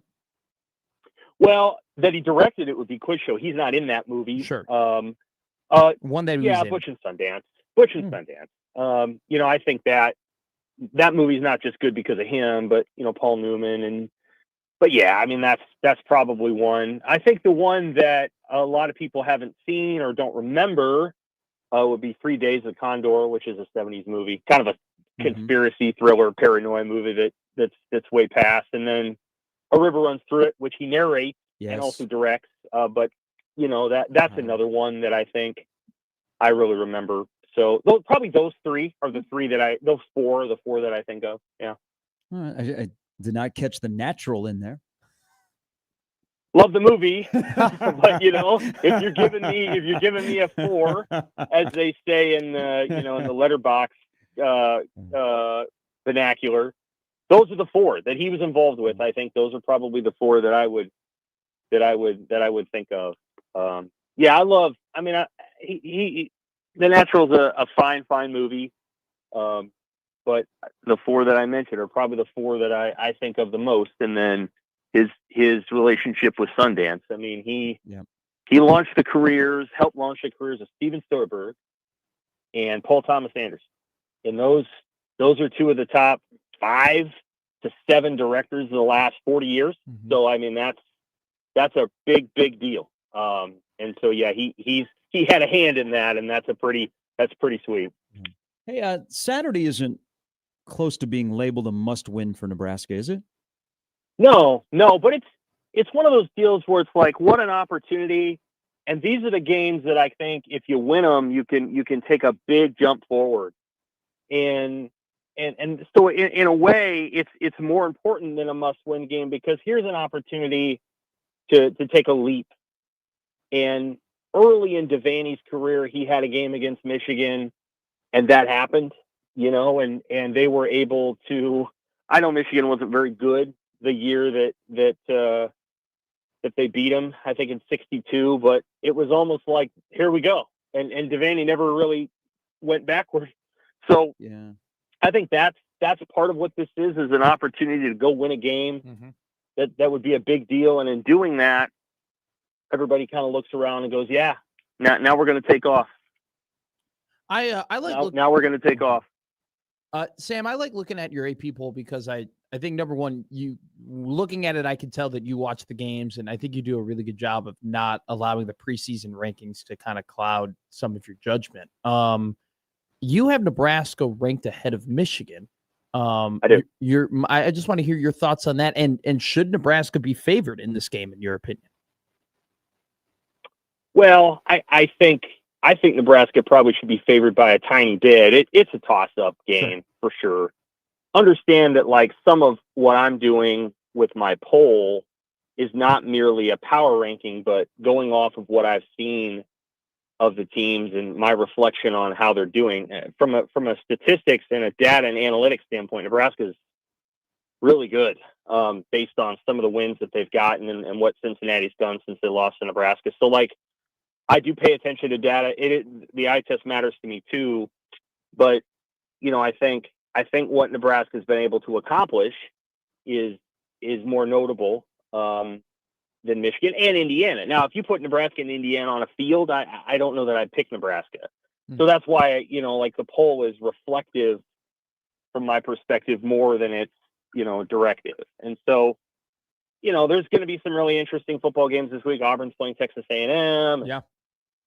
There's some other games that are going on that'll be interesting to watch. Utah and Texas Tech. I don't know who's going to win that game. I think Texas Tech might win the game. You never know. So, I think Nebraska's played well so far this year, and I do think it's very much a toss-up game. And I do think it'll come down to 3 to 5 plays. Could be close, more than likely. I think both teams will try to control the ball and do what they can do, and both teams will try to pressure the quarterback. And it may come down to who protects their quarterback better, which quarterback makes a couple more plays, and then special teams. Can Nebraska make a play in special teams that Michigan doesn't, or vice versa? Well, and consider Michigan's place kicker, 2 straight games has missed a kick. Also, a couple of games, Nebraska's kicked it out of bounds. Why is there a hesitation to just have Cunanan be the all-time kickoff guy? That's a good question. I'm not exactly sure. That's a question we probably need to ask. It could be that they want to give Hull a role. It could be that if he's right, he has the highest ceiling in that role. I know they want to try to create returns that then start the team at the 17 or whatever versus kicking automatic touchbacks. So I'll be really curious to see kind of how it plays out this week. Obviously, they've just brought Cunanan in, and they're trying to figure it out. They obviously have a vision, but they haven't quite executed it yet. Your thoughts on Kenneth Williams and that story Rule told yesterday in his recruitment, and he talked about how he looked through the paper, saw that Kenneth Williams ran a 10-4, immediately was like, all right, we got to get this guy on our team. Do you think that those stories are now going to kind of go away, unfortunately, because of the roster limits that are incoming for college football?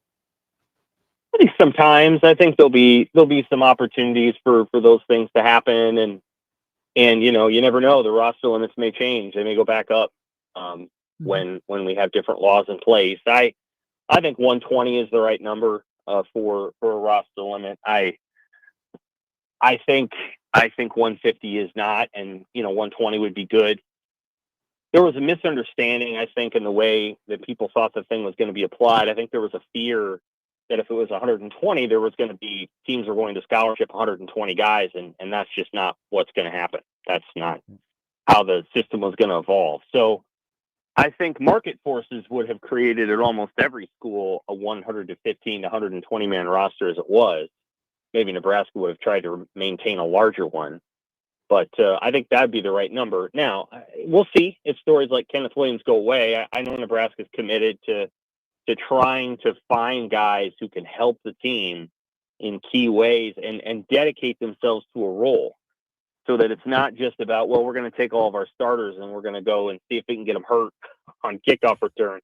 I think they want to see if they can find some guys who can really dedicate themselves to the special teams role, and those would be players that you would theoretically designate as quote unquote walk-on players. So there's always a chance that players like that are still thriving. I think the area where you might see less of it are on the offensive and defensive lines. It used to be that Nebraska would carry 6 to 8 walk-on offensive linemen who maybe wouldn't play much, but they were there for 4 years and they gave a good look and they went to school and they got a 4.0 and that kind of thing. I don't know if you're going to have as many of those situations going forward. I think you're going to see more walk-ons that are like special teams guys like Kenneth Williams or Derek Wacker. I don't know you're going to see teams carry what amount to, scout team players, 3 and 4 year scout team players like they used to with linemen. Yeah. Let's go back to the run game, because a lot of the week will be around, can Nebraska stop the identity of Michigan, and that is running the ball, either with the legs of Underwood or Haynes, or again, I don't think it's the vintage Michigan offensive line, but it's still a good offensive line. What should be the talking points around Nebraska being able to run the football against a Michigan defense that made a subtle change last weekend? Barham, who could be a Micah Parsons roll top guy, not Micah Parsons, but the role that Micah Parsons played. They moved him to an edge rusher. They shifted some guys around last week on defense. But what is your thoughts if Nebraska can run the football in Michigan? Well, I think Nebraska's interior line is pretty good. The Spindler, Evans, Lutowski trio there. Mm-hmm. So trying to run that inside zone play, slice, which kind of cuts off one of the guards. You can either go front side, or a lot of times they've been going backside on that play, not front side. But that slice play, the inside zone play, I think Michigan may blow up some of the gap stuff where you're pulling guys and you're trying to get the edge. Mm-hmm. Nebraska's got an outside zone play I know they like. So it's probably going to be tough sledding to some degree, but I think you've got to try. You've got to try to run the football. I know they want to try to have an under center game. They've applied that a lot. Sometimes it's been great, sometimes it hasn't. So they're going to want to try to run some power from under center, set up a couple play action passes. So, this could be a game where you see only 30 carries. If you're getting up into the 40 range, you're probably running the ball really well, which is good news. But, you might only see 25 to 30 carries. But if you get 110, 120 out of that, that's about what you want. And then you can throw the football off of that. It's not going to be a game, I don't think, where either team's running for 250. And if one of the teams does, I would guess it'd be Michigan. So it's going to be, I think, really important for Nebraska to have a run game and establish a run game. I just don't anticipate it being like, a heyday. I think Nebraska's going to have to throw the ball around the yard a little bit. They're going to have to protect Raiola. I think that's really important, is making sure that he has time to survey the field and make some downfield throws when they're necessary. Is it as simple to say that if Nebraska wins the game, it'll be because of Dylan Raiola and his good play? Yeah, I mean, I think that's one reason. I think you always hold out the possibility that they get a pick six, sure, and they take it back the other way. I think you can get Bryce Underwood rattled here, and he's a very good athlete, and he trusts his arm, which I appreciate about a young guy. But he'll put it in harm's way a couple of times. You got to take advantage of those and pick it off, try to take it back. So. Yeah, I think Dylan's a big component of this game, though. You've got to find a way to get him time and give him an opportunity to throw the ball downfield, and he'll do a good job of throwing it short and hitting some of those. It's going to be hard to make a living all day long on 5 yarders, though. Sure. They'll get him going with some rhythm throws, but then you're going to have to hit a couple of deep ones, and then you're going to have to play well in the red zone. So red zone conversions, I think, are really important. All the things that you think about when you think about, for example, a competitive NFL game, you're thinking about here. Like, you're thinking about situational football, you're thinking about kickers, you're thinking about, what's an opportunity to grab a big explosive? Is this the game where you pull out a trick play? If you've got one, do you want to use it here? Because you only get about 5 times a year you can use those, and you don't really want to use them against Houston Christian. You want to use them against the team where points might be at more of a premium. Well, that might be today or Saturday. So, I think all those components are going to come into play. I think Nebraska's going to tighten itself up this week and be really ready to go. And then they're going to have to play really physical at the point of contact. So, like, offensive and defensive lines got to be ready to rock and roll. Oklahoma's offensive and defensive lines were ready to do that. Yep. And then their quarterback was fearless. Mateer was fearless in that game and took a lot of shots, and was the reason they won the game, because he ran, and he was fearless. Raiola's not going to run like Mateer does, but he's got to be fearless too, and standing in the pocket and occasionally getting out and making a play at the open field. Yeah. All right, Sam, we'll get you out on this. As you being the guy at the World Herald, it was 2015. I think it's every 10 years. Are you is the World Herald going to redo the top 100 Nebraska athletes?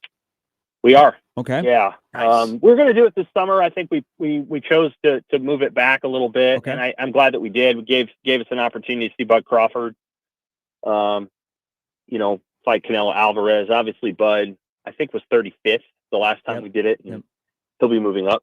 I'm confident of that. How far up? We'll see. I mean, he's probably going to move a lot, way up. But he's a legend, and at the same time, since 2015, we've had a number of incredible female athletes that we have to re-rank and put into the rankings. Mm-hmm. Jessica Shepard belongs in there. Of the Lynx, and won a national championship and had a triple double and all those things. Like there's a lot of athletes to put into those rankings, and a lot of them are women. And Jordan Larson's the best volleyball player in the world. Where does she belong? She's in the top 10 now, but where does she belong? Does she belong top 3? I feel confident number one's going to stay number one forever. And that's Bob Gibson. But, we got to go through the process.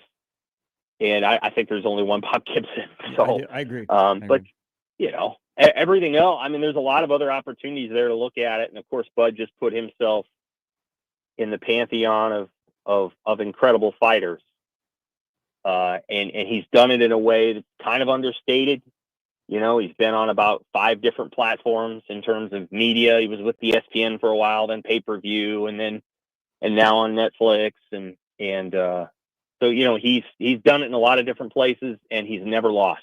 And the fact that he's never lost is a special, special distinction. Yep.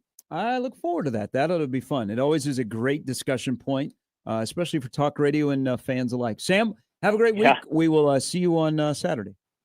All right, take care, man. See you, Sam. On the Omaha World Herald. Michigan has got 5 interceptions in 3 games. They have forced 7 turnovers. They've forced at least 2 turnovers in all 3 games. Dylan Raiola hasn't thrown a pick yet. That is true. He hasn't he should have turned the ball over against Cincinnati. But we do not have a category for should have been interceptions that were dropped. We actually do. It's called turnover worthy percentage. And how is this many a Levante David last night stat? No, this is a real PFF should have stat. had an interception. You know that I use that stat, the turnover worthy percentage. That's a thing. You're able to project how many turnovers a guy should have over a season if his turnover worthy percentage is high. All right. Brian Christopherson, Emily Eamon, and Andy Kendi still to come on a Tuesday edition before a record crowd downtown tonight for Nebraska Creighton volleyball, and maybe one of the loudest crowds ever in Memorial Stadium on Saturday for Nebraska, Michigan. If it's not, why not? And there's going to be rain. This Rusty Lord's forecast. 78 at halftime, spotty showers. Plan accordingly. 16-20 the zone.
All right, I've come up with a idea that I would like to see take off. Okay. So, went to visit a friend, and they have a refrigerator that is a clear refrigerator, like a glass refrigerator that you can see everything that's in the refrigerator. Okay. Yeah. I've never seen that before. The refrigerator also talks to you. Not a fan of that. It's just too much. Why does the refrigerator need to talk to you? What does the fridge need to say? I don't know. At some point at this house, I thought the refrigerator ran the whole house. It tells you, like talks to you. You say that as if it's self-explanatory. I need more explanation. I don't know how you use your fridges. I just open mine. I do not have a fridge that talks to me. I was just very excited that it took me till later in life to own a refrigerator that you could get water and ice out of the front of it. Oh God! And did not have a handle on it like my beer fridge that we had when I was 21, living at 26th and W. But they have a clear fridge. So I was thinking as I was standing in the kitchen, we were having a discussion, and their like refrigerator reminded his wife of an upcoming event. I was like, that way too much. Why has no one ever invented a clear glass toaster? Don't you want to see your bread being toasted? How cool would that be to look at your bread being toasted instead of relying on the little timer, and when it shoots up, you could watch your bread being toasted. How cool is that? Gary, you know exactly why they haven't made that. Because it's too good of an idea, and we don't like good ideas in America. The materials that we consider to be clear, that would show you your toast being toasted. No, glass would not. Over an extended period of time, a glass toaster is a terrible idea. What if the glass chips after a year or two, and now you're eating glass in your bread? What are you doing? Throwing the toaster around? Well, the toaster just sits. You clean it. The toaster just sits. You don't play catch with it. It depends. Okay? It depends if the toaster. You're playing catch with your toaster? No, but I do move. You have to move the toaster. What do you tell your roommate to hop in the bathtub and I'll throw you the toaster if you can catch it? That's not. We don't have bathtubs at where I live. Okay, we only have showers. No, you have the crock pot. Everybody knows that if you have a crock pot, the crock pot always takes the toaster spot. So you have to move your toaster into where the crock pot was. And then the crock pot, pots the crock. Crock pot has been pushed aside. What do you mean it's been pushed aside? Air fryer greater than a crock pot. No, there's still crock pot's still undefeated. There's still nothing better than you put it on low 8 hours, you just forget about it. You ever make a peach cobbler in a crock pot before? Incredible stuff. Crock pot is being retired. It's being moved out. Not. The air fryer is coming. The air fryer is new. Look, the crock pot has had a great run. It's still reliable. It's still like the guy off the bench. Okay. But it's not going to be in your starting five. No, the air fryer is in the starting five. The crock pot is like, we got to have him on the team. He's valuable. But there might be nights where it's a coach's decision and he doesn't play. I'm here for more toast and make more toast exciting. And the fact that you could look at a glass toaster and see your toast being toasted, I think it would be a game changer. I think it would increase people being excited about having toast. Well, I just don't see as much toast being consumed. I'm all for toast. Wait. I'm all for toast. Are you worried that not enough people are excited to eat toast? Is that what this bit is? Yes, I used to just eat toast. Okay, I would just toast bread. Sure. Because I just don't like eating just normal bread. Yeah. I like things toasted. That's fine, but do you put butter on your toast? Because that's all that counts. I mean, what the hell does it depends on what matter? Time of the day. If it's in the morning, we're going to have butter on the toast and we're going to have a little jelly. If it's later in the day, we're going to have peanut butter and jelly. Okay, that's fine. It might be a little bit later. See, you I might, you know what? I might put a hamburger between two pieces of toast. Well, that's called a patty melt. Okay, that's a known dish. That's not a creative thing. Well, I'm not saying I didn't invent peanut butter and jelly. Well, that's a good point. I thought you were trying to say that you were being creative with no. two I know what a pieces of toast. patty melt is. I'm just saying. Look, I agree. I live across from Jimmy D's. I agree with you that yes, the crock pot is the Sam Cassell of the kitchen. Okay, that it's not necessarily your best guy, but I still think it's an incredibly important piece. It still dropped 30 in game 3 of the 94 final. And exactly. You keep him on the roster, but the air fryer is now in the starting five. I don't know. All this hoopla about the air fryer. I mean, the air fryer is fine, but the air fryer isn't like the best thing since sliced bread. You get that? Can I get a badumch when I have a good zinger? Brad writes in. He says if they can make glass that can withstand a hockey puck, I'm fairly certain they can make a glass toaster that stands up. Okay, we're talking about heat over an extended period of time, guys. Go to chemistry class. Heat and glass don't necessarily go together. That is a thing. We've improved our technology. I guarantee you right now there probably is a clear toaster that you could buy. Well, then it needs to be at NFM. If you're just tuning in the world of, and I bet he had a lot of toast in his lifetime. I bet he consumed a lot of toast, and he probably had the same question that I have or idea. Robert Redford passed away earlier this morning at the age of 89. If you attach film icon to his name, you are not like, oh my gosh, so much hyperbole. When Sam was running through movies and some of the movies that you mentioned, he created art and he fostered it. He also, have you seen All the President's Men? I haven't. Okay. That is the number one movie when you look up best Robert Redford movies. He has probably the greatest enunciation ever of the word chicken bleep. Okay. If you know, you know. I don't know, unfortunately. One of the great lines in that movie. He's an actor that was great early in his career and was great like later in his career. Like those types of actors that play great young people, but then they get older, they actually play great old people. Like he was that. And of course, Roy Hobbs. And the president of S.H.I.E.L.D. and Captain America, the Winter Soldier. Ooh, Michael says, well, hold on here. Game changer. Michael says clear toasters exist. Okay, so I'm looking this up right now. I'm currently on Amazon. There are touchscreen toasters nowadays. You can do a touchscreen toaster. Okay, so I see the touchless see-through automatic toaster. Yes, it's $51. All right. Let's see if I can get my discount. And while I do that, here is Eric. Good morning, Eric.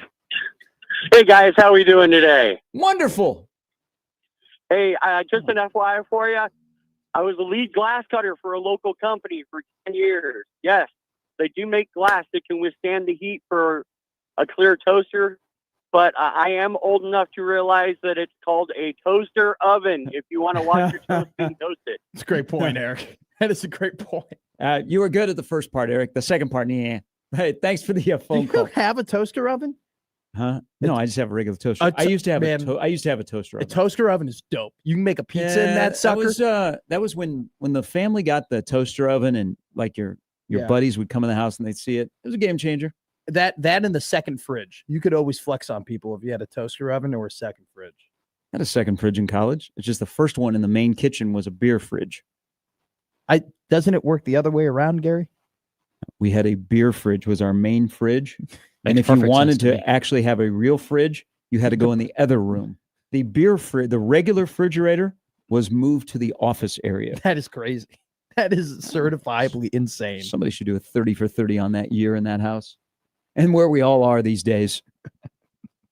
There's one guy that would never want it exposed.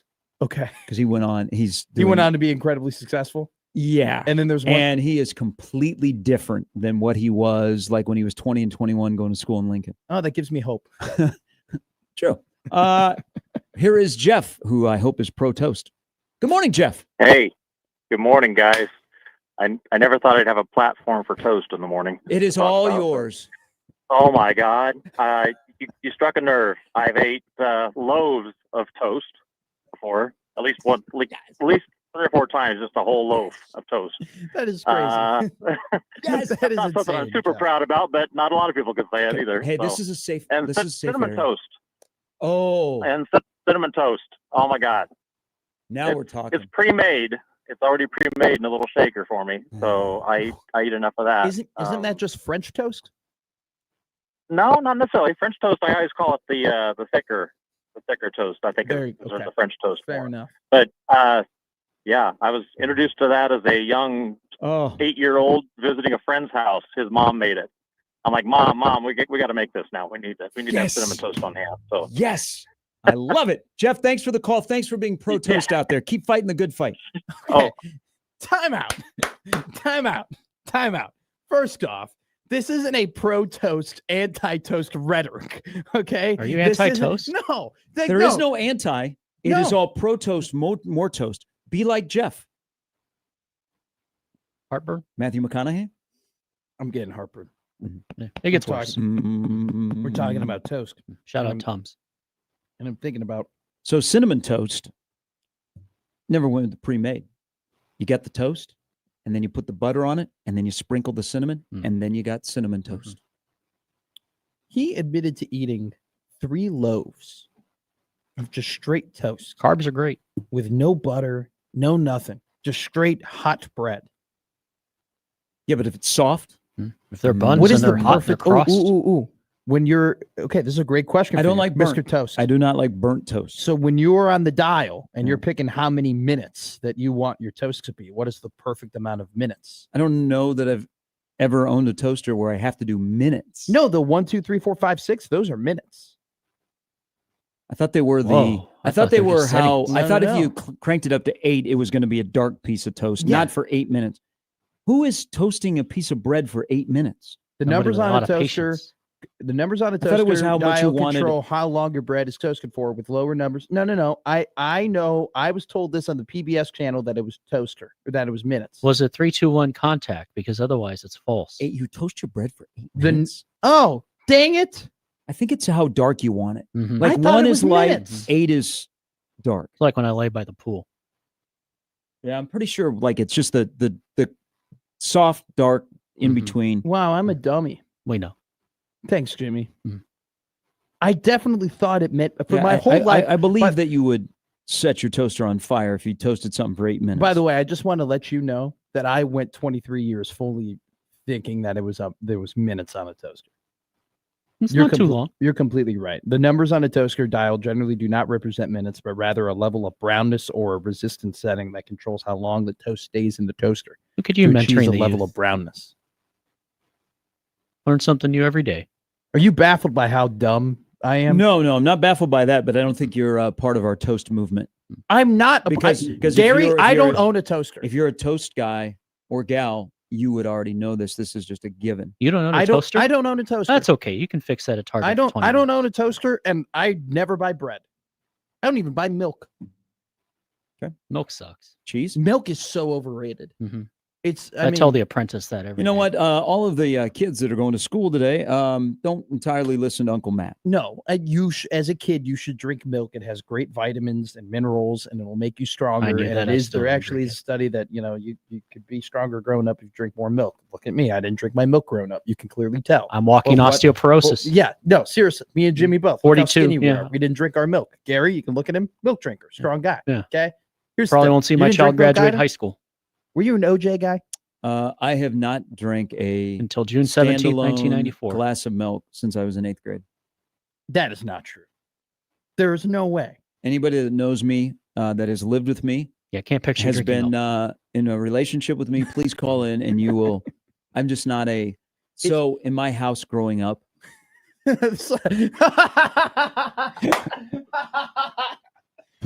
now this actually could be a range of people. That was Um, really quick. That was. Is this a known entity that Gary don't dance with milk? I don't like just to go and pour a glass of milk and drink a glass of milk. Now I will have milk and things, Okay, that's but fine. not just a separate glass of white milk. So I try to convince myself. I was probably early in my adulthood that I would like skim milk, okay, I like But- skim milk. but I drank so much milk growing up and in school because going to St. Pius X, every meal had milk, like Oh, the wow. carton of Yeah, milk. yeah, You yeah, didn't yeah, drink soda or iced tea or Yeah. juice or anything. You always had milk. Oh. So I think I had so much milk between first grade and 8th grade, You're good. and then living Mm.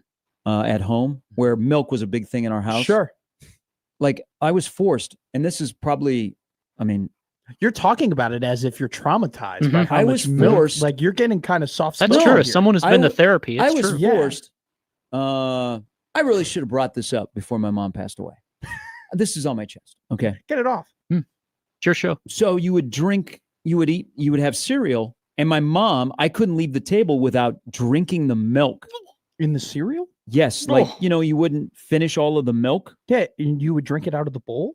Yes. She would make you tip it over? Oh, She didn't That's make it. wild. Yeah. oh, Because I it's like how I did it my might have first been- keg might have stand. been- my apologies to Mrs. Sharp. Rest in peace. Yes. It might have been more of me, because then I would pick the cereal. Okay. And I didn't want a lot of milk. I just wanted a little soggy cereal. But the milk that was left over that now had like the Fruit Loop flavor, she would say, you have to drink that. And because she didn't want to waste milk. But we drank so much milk. By the time I got like out of the house and went to college, I was like, that ain't happening. Money, So, ice cream. so I just to ask this question, like, were there times where you might have lived alone, and was there ever milk purchased in those times? Only if somebody that was going to spend time with me was a milk drinker. Okay. See, I haven't bought, because I also can't pronounce milk. You can't. That in the state in which I grew up in, you have a struggle of saying, which Iowa? is fine. No, I did not grow up in Iowa. I grew up. Okay, great time.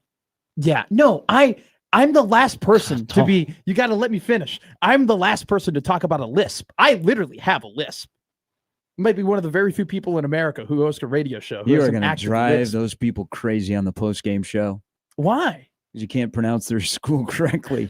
Isn't that wild? Creighton fans are going to lose their mind listening to you try and talk about Creighton basketball, and you can't pronounce Creighton correctly. You should just hit a button. Have like a voice. You just have Billy. Oh, that's a great bit. Hit a button, or just everything is about the Jays. The You Jays. never refer to the school That's name. great. Everything is about the Jays. Just call them Omaha. By the way, first off, I didn't know I had a problem with my T's until I came here to Nebraska, and everybody apparently talks so perfectly, and I have a problem. We do. Yeah, you have a great The vernacular. Lord's language. Creighton. Is that better? I can't believe, by the way, I cannot get over this fact. Jeff called in and said that he's eaten 3 full loaves of just toast. Ooh, with Jeff nothing called on it. back. You put sugar with the cinnamon. He didn't want anyone getting confused and putting just cinnamon. So he wanted to let you know. So there's butter. Right. So you butter it because you want the cinnamon and the sugar to stick, and then it kind of seeps into the butter and it comes together. And so you got a hat trick in your mouth. Yeah. Is that what you call it? When you got 3 things, it's called a hat trick. Call it. Hockey guy. And a talent. We're 3 weeks from opening night of the NHL. Yeah, I can't wait for my team to be absolutely Akron again. I don't think people are getting that. No, I know. I'm really trying, though. I'm really trying to put it over. Maybe try something new. It's like King Kong Bundy. We're going to keep having him win until people think that they should cheer for him. If you have to explain the joke? It's a great joke. That's what Richard Pryor said. He's dead. All right. He's great. He was. Yeah, that's not I don't drink that. I By the way, so I used to drink a lot of chocolate milk, but then you find out that chocolate milk, is not good for you. Non-calorie. Okay. Is that what you thought? Well, no, but and you like you rationalize like me. It's still milk. Let's have a plan for you to be healthy. What do you drink? I drink I like a carton of chocolate milk every other day. Okay, you might want to cut back. Whoa. Yeah. Well, dude, White you want Russian to know it the is. even stupider thing that I used to do? I was heavier and I was trying to lose weight. And so when we would drink, I would drink like whiskey with water, or I would drink like vodka with water. Less sugar. And they were like, Matt, like, why are you doing that? And I'm like, well, this is a 0-calorie drink. Mm-hmm. And they're like, do you think that vodka has no calories? I go, no, vodka doesn't have any calories. And they're like, vodka's got calories, Matt. That was a thing I did. It's still less than some of the other things you could have drank. I defend you. All right, huge night for Nebraska Creighton volleyball downtown.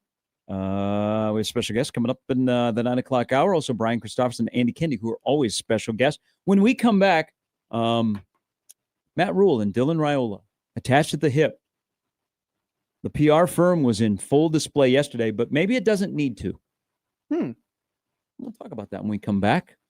Don't forget, if you've not done it yet, this is the week that we kick off 4-quarter pick'em. Go to our website, 1620thezone.com, and try and beat the pros, or the pros that just happen to be on the radio that work on this radio station. They claim to be pros. Don't look at me the entire time you say I was just looking at you because you were with me. Yeah, I'm sure. No, I think Nick and Jimmy won it last year. Jimmy, I didn't know this.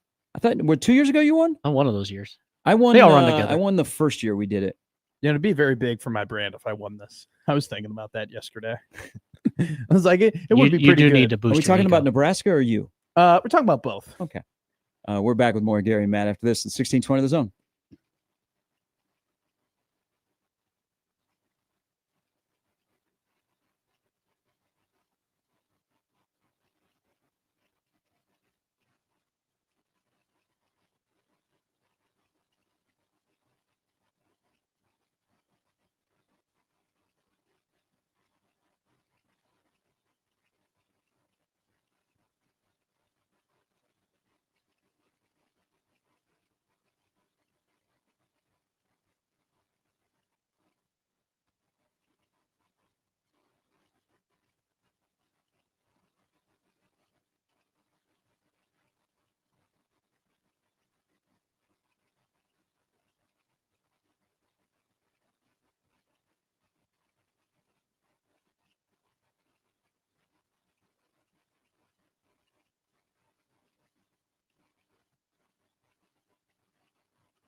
Holy earworm.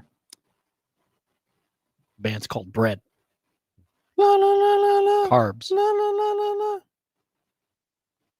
It's a good one. The song or what you were just doing? No, both. It's a great song. You're singing a different one. Yeah. Oh, is this not the same? No. Yeah. Oh God. But I like this. Yeah. Come on, man. I'm trying. I listen to 70s and 80s music to try and catch up with the times. How do you know at this did pop not culture. come out just a couple of years ago? Yeah. It did not come out a couple of years This ago. is Dua Lipa. This is Is this Tate McRae? Hmm. God, I can't wait for a concert. It's not how Rodney much, how McRae. much are those going for? All right, couple of things here involving football. The next Saturday, so next weekend, Nebraska has a bye. Pumpkin patches, wedding chapels, they'll all be full. Your couch should be full of your backside because we'll have Penn State, Oregon, Alabama, Georgia playing at the same time at night. Also, Nebraska on Saturday is trying to get to 4-0. Yes. Rule made it a point, and he kind of hit it hard. The Nebraska's won 5 of the last 6. So he's trying to, guys are learning to win. You realize the last time Nebraska started the year 4-0? Had to be what? Like 2013? 2016, Okay. when they went 7-0. Now, I went back and researched this a little bit. Only 5 teams in FBS have started 3-0 5 seasons in a row. Okay. 2 of them are from the Big Ten. Okay. Ohio State. Okay. Penn State. Okay. You got one of those correct. Okay. Yeah. Georgia. Georgia's one. Yep. Okay. And the other, so 2 are from the Big Ten. Okay. You got one of them right. Okay. Is the other one Oregon then? The other one is Rutgers. Really? Mm-hmm. Okay. Good for Rutgers. Now you have 2 more from the SEC. Okay. This is all-time history, right? No, Or- just 3-0, 5 seasons in a row. Okay. So 5 straight years they finished 3-0 or started 3-0. Ole Miss Ole Miss, nicely done. Now you have one more, and relatively new to the SEC. I was gonna say Texas. Oklahoma. Oklahoma Yeah, did. so Georgia, Oklahoma, Ole Miss, Penn State, Rutgers. 3-0, 5 seasons in a row. Nebraska's trying to get to 4-0 for the first time since 2016. Now you want another little stat here? I love your nuggets. This can go in your mixed sports book. Oh, please. Okay? When you're talking with your fellas about what you're going to bet on. Mhm. Power 4 versus Power 4 matchups this year. Okay. Against the spread, the home team, 22-12-1. Oh, real? Okay. Mm-hmm. All right. Mhm. I bet one of those games that ended up losing. Shout out Baylor. Oh, Baylor, The Auburn. Baylor Auburn. That screwed me. And I ended and I bet the other game, the Clemson game too. I bet that one too. I lost that one. okay. Forget that stat in the mixed sports book. I've been doing it, Gary. I've been taking the home team. It hasn't been working. That sounded so good. Just It's been Yeah, a struggle. yeah. Football season has been a struggle. Jim on the stream says cereal milk may be the best milk.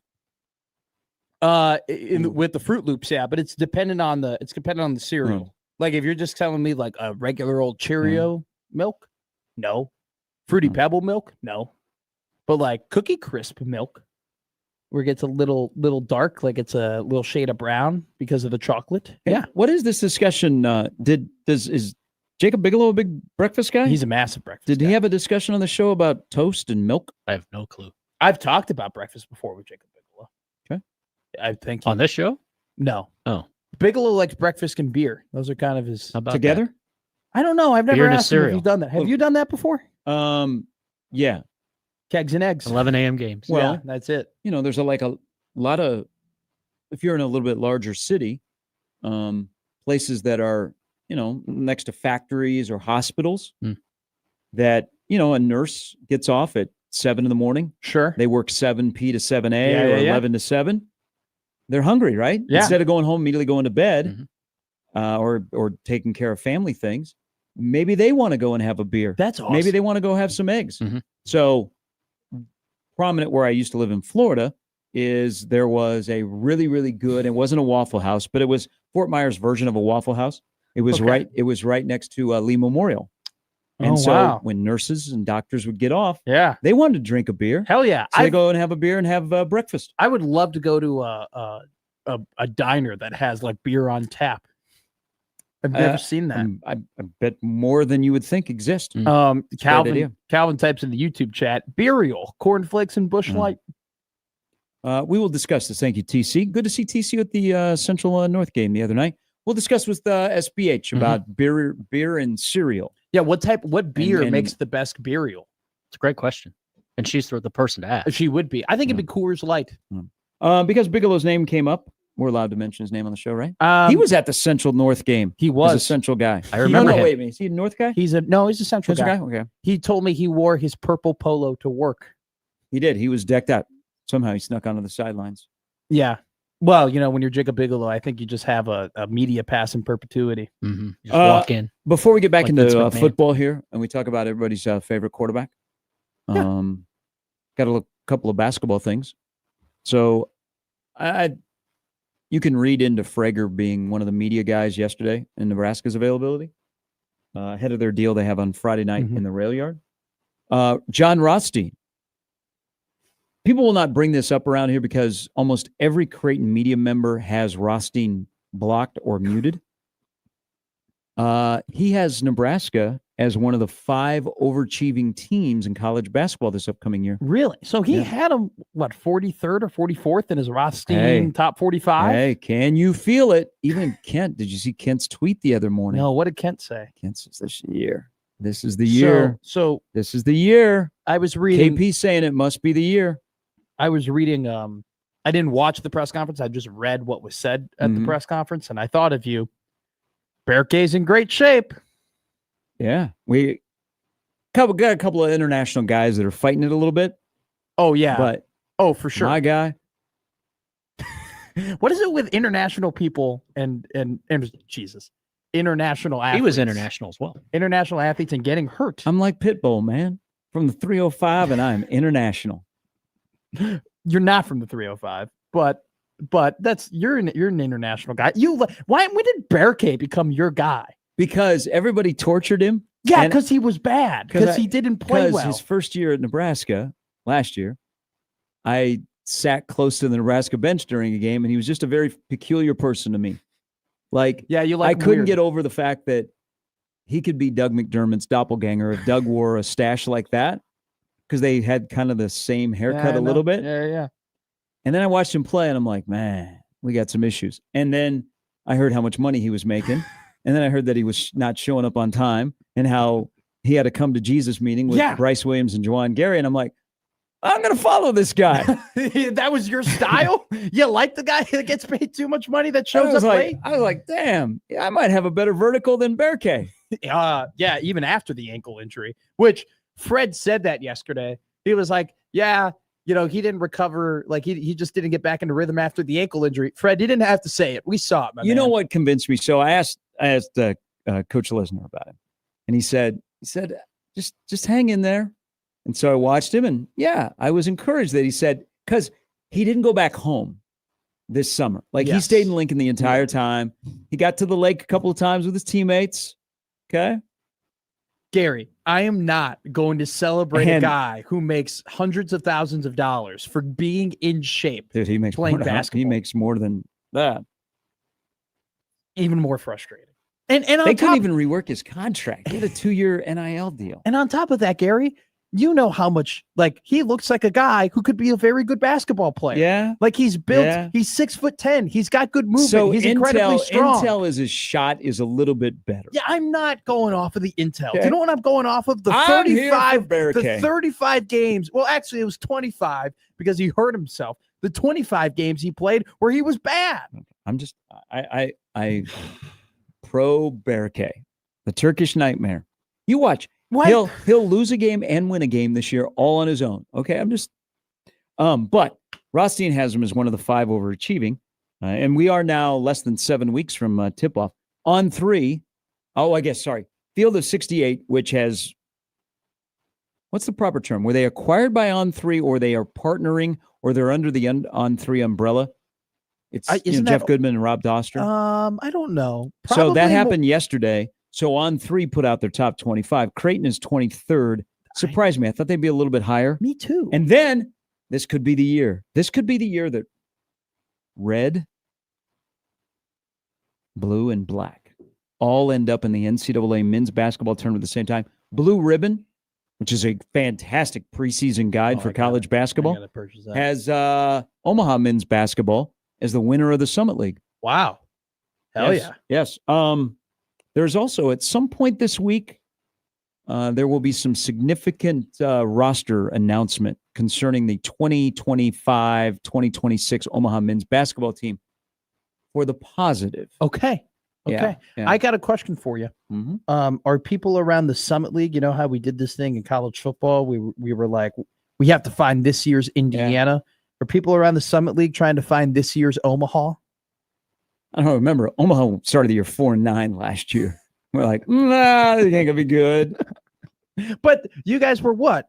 Fourth to last in the preseason rankings? I think we were 8th. Yeah.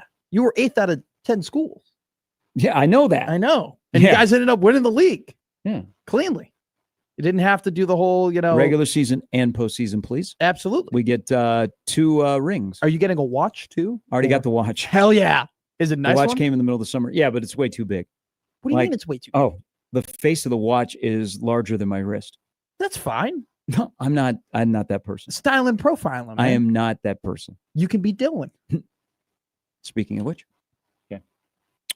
Back to the quarterback. Back to the quarterback because the world moves around. Low key. Should, this is Saturday's like for the brand. It's for Dylan. Oh, big time. It's for Rule. I mean, you can't run away the fact that Nebraska's lost 27 straight games to ranked teams. 27. You know who has a longer streak? Akron. Rutgers, 41. Okay. Matt Rule, 2-22 against ranked teams. Those are facts. You can't run away from that. So, success on Saturday for the brand, for Ruler, for Rivalry, all of those things. Everything goes hand in hand. And Rule and Dylan are attached to the hip. And it strike you as like the last couple of weeks, as Dylan has played well and hasn't turned the ball over, and is just he's good enough to get you where you want to go. Yeah. That Rule has doubled down on promoting Dylan. That don't let me down on Saturday. Don't let me down on Saturday. Just be good enough to get us to where we're going. I don't need you to be Superman, okay? Like he went deep into that yesterday, and I think our eyeballs tell us that Dylan has had a really good start to the year, and he's better than he was last year. Oh yeah, but there's sometimes where I think Rule just won't let Dylan's game breathe. Like we got to be the PR firm on the side. Well, you know what the PR firm is? Your play. You beat Michigan on Saturday. So that's what. And I did the Take 5 episode exactly on this. Was it the 100th episode? It was the 100th episode of Take 5. A clip show. I know you've listened to every single one of them. No, I don't need to because you tell me what they're going to be about. And then you're like, all right, cool. See you tomorrow. Good job. Good effort. Good shift, boys. All right. Real quick. Quick take. I said this yesterday. Like, it really, the time for talk is over, and the time for putting people over is over, and the time of being like, he's great and this and that. Like Saturday, you either become one of two things. You become the same old Nebraska and nothing has changed, or you are one of the best quarterbacks in the country, and Nebraska is on the fast track to go into the college football playoff. The gap between what could be if they lose and what could they be if they win probably hasn't been wider in years. Like that's how big this is. You can either this game, if they lose it, it's like, nothing ever changed. Like, Matt Rule isn't really, he's not as effective as we thought. And he really is just Patrick Mahomes. He's not Patrick Mahomes Jr., but if they win, it's oh my God, like year 3 Matt Rule, this thing actually exists. Like Nebraska is going to be favored in every single game other than Penn State and has a road to 11-1 in the playoff. It's crazy. The high-end quarterback play in the Big Ten is off to a really good start. So the Big Ten, I didn't have it in my bingo card, has had much better quarterback play than any other conference. in college football. Like the debate about like the top 3 quarterbacks and the award winners after the first month, there's going to be some strong arguments. There's also a lot of guys that have very similar stats. Yes, like good point. Francisco Mendoza at Indiana and Luke Altmaier almost have identical stats. Yeah. Like Raiola's isn't very far apart either. They both, well, I guess Altmaier played Duke, but Duke kind of played a tomato. But even like Maeva, like there's been really good high-level quarterback play. Dante Moore. Sayin has been good. Decent. Yeah. Well, even, so if you go on PFF, like Aiden Childs is up there too in terms of just like singular stats. At this point, every young quarterback that you were kind of pinning as, hey, they're going to have a good season and they're going to perform well, has performed well, like has taken the step. I think, though, Dylan is not as high up on that list when we're talking about Big Ten quarterbacks and how well they're playing. He plays well against Michigan. Dylan has the opportunity, outside of Drew Aller, to establish himself as the second or third best quarterback in the Big Ten based on his performance. It's all in front of you. You perform well on Saturday. First, when Nebraska has to win, then you perform well. You have a whole week off, okay? And so people will talk about you for a while, and then you will have the H word attached to you, because that's what we do in media. Yeah. Somebody has a good week, and we give him the Heisman. That's what we did to John Mateer, and he is actually and where did John Mateer get noticed? Beat Michigan. Yeah. Look at that. Look at that. Put it all together. But can you live in a world where against Power 4 teams as the quarterback, your yards per attempt is 5.8 in your career at Nebraska, and an offensive coordinator, since he's been in charge of you, 20, 44, 10, 20, 20 points against Power 4 teams? Your average depth of target can't be anything under than 5. Mm-hmm. If that happens, they're going to lose. Plain and simple. All right. Brian Christopherson coming up top of the hour. We'll talk some volleyball. Nebraska and Creighton tonight before a record crowd. That'll be one of those places. That'll be a place where you see a lot of people that go to be seen. Oh, and then mixed in with the diehards that will tick off the Creighton fans because they'll be here and they'll do their chants. Roof, roof, roof. Should be fun tonight. That's 6:30, by the way, and construction all around downtown and around the Chai. So you're going to want to leave now. Yeah, we're walking. You're going to walk? I'm going to walk there. Okay. It's good. I'll figure it out on the way back. Fight heart disease. One step at a time. Yeah. When's the last time you hitchhiked? I've never hitchhiked. Well, actually, that's not true. Shout out LPD. Hold that thought. That's a tease. Finish the story when we come back. Okay.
All right, Brian Christopherson coming up here in a little bit.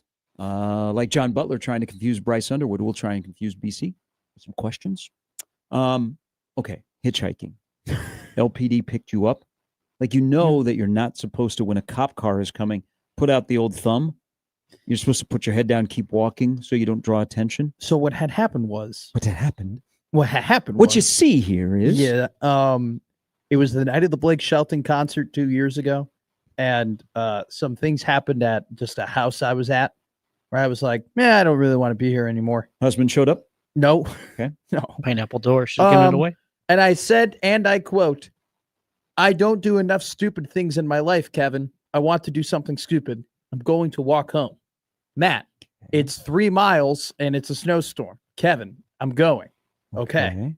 And I left, and I got cold really quickly at the Walgreens on Superior around like 18th Street in Lincoln. Were you bundled up? And my phone died. And so I was going to call an Uber, couldn't call an Uber. And then all of a sudden, Nebraska State Patrol just kind of like pulled up, and I put my thumb out like that. And the cop came up. He goes, "What's up, little buddy?" And I'm like, "I'm cold." And he's like, "Okay, get in the car." I'm like, "All right." So I got in the car, and he goes, "Can I see your ID?" And I reached for my pocket, and I didn't have my wallet on me. So they had to it was a whole ordeal where they had to call a bunch of people and whatnot to confirm that I'm a human. Did you have to take a breathalyzer? No, I did not. Well, so he said in the car, he goes, we have a minor, a drunk minor or whatever. And I'm like, oh my God, I'm in the back of the car. I'm going to get mipped. I'm going to get this is it. This is the moment where I officially get in trouble. My road has stopped because I wasn't 21 yet. And I get in the cop car, I get in the LPD car, and he's going to drive me home. And I go, "Am I in trouble?" And he goes, "No." And I'm like, "You're not going to give me an underage drinking?" He goes, "No." And I'm like, "All right, cool." And he just drove me home. It's the first time I ever hitchhiked with shout out Nebraska State Patrol. Great people. It wasn't that great of a story. You were really excited for it. You thought it'd be more entertaining. Yeah. That's it's okay.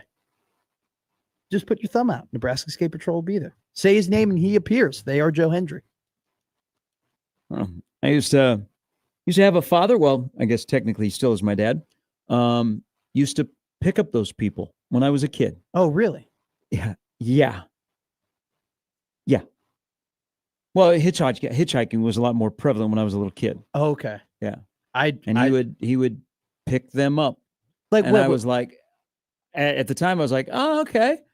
This is kind of like, man, that's just being nice. And then you go to school and they tell you about do not pick up hitchhikers. And I'm like, oh my God. Did you have a favorite hitchhiker you remember growing up? Guy came to our house.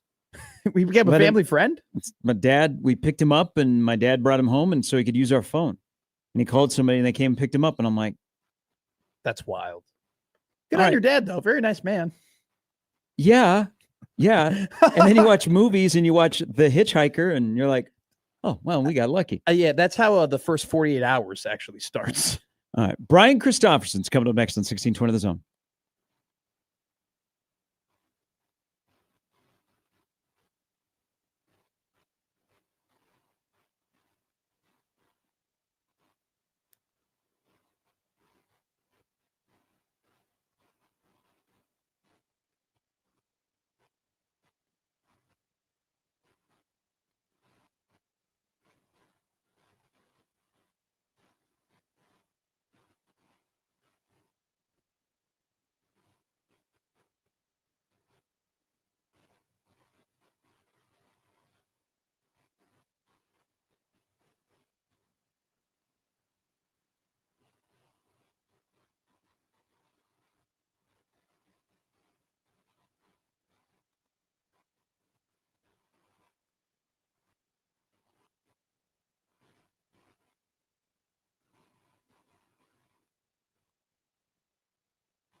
All right, major helmet game. Welcome to Nebraska, Michigan.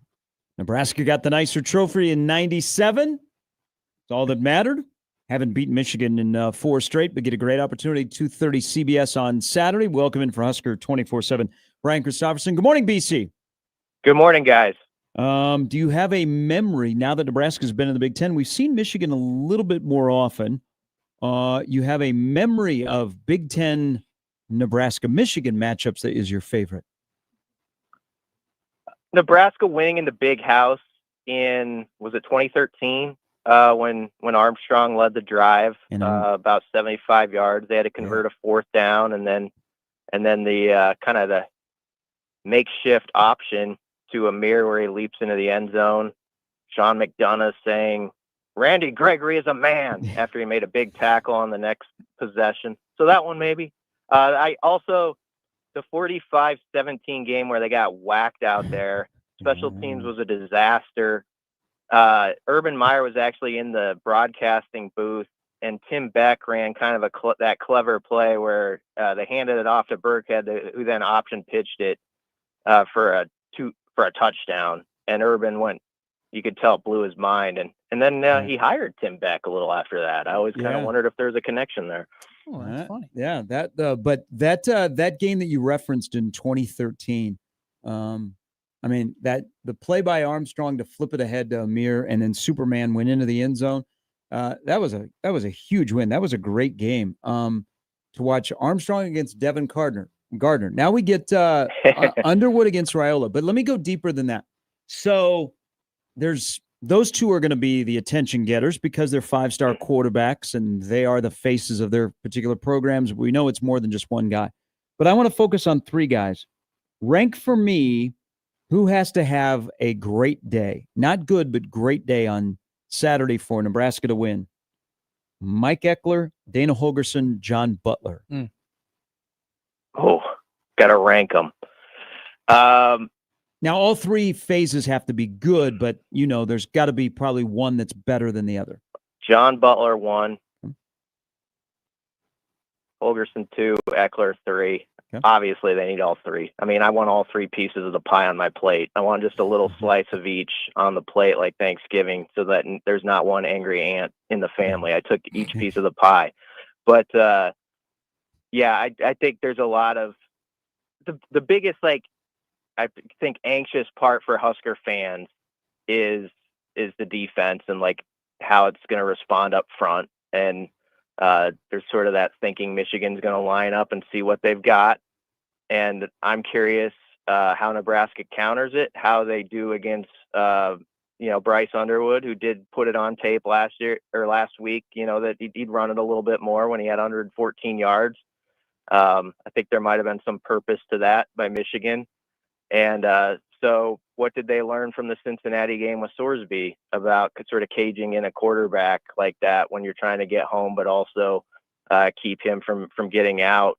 And so just that cat and mouse game and what John Butler brings to the table, because I do think he's got a creative mind, and I think he's probably got some interesting things up his sleeve, and we're going to see if they work. So last year when Nebraska played Colorado, the conversation was, all right, Nebraska needs to use their size up front, run the ball, control the clock, really handle the game. And Colorado needs to go out there and they got to use their better athletes that they have on the outside and make Nebraska play from behind and kind of turn it into a track meet. That was kind of the outlook of that game.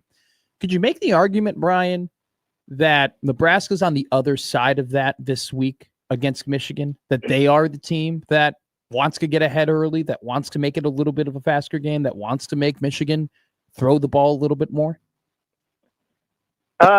Yeah, maybe. I mean, I think this is a huge game we're going to all talk about throughout the next 5 days about Nebraska's supposed weak spots or the thing we're most curious or worried about being the D-line.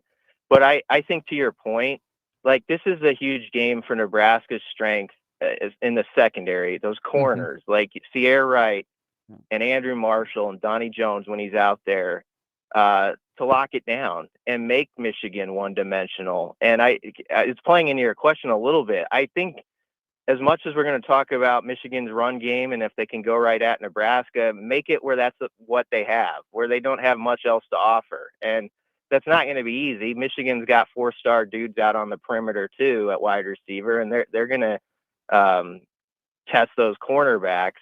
But we think Nebraska's secondary is pretty good. They thought that since the spring. And so, yes, to your point, on the perimeter or like out there at the skilled spots, Nebraska needs to have the plus there. And then it allows, I think, them the opportunity to get stuff done with the defensive line because of that. Because if you feel like you can cover them one-on-one or match up, obviously it opens up the book for John Butler to do more things. And so I think you're on to something with what you're saying there. Those guys who you think are Nebraska's best players, they got to play like it. You know, I'm looking at their wide receivers and whether it be Morgan or McCauley, and they don't have yet that well-known, he's going to be an NFL tight end. And I look at Nebraska's defensive backs, and we know that they've cut off the airspace, okay? There is a no-fly zone. It's amazing.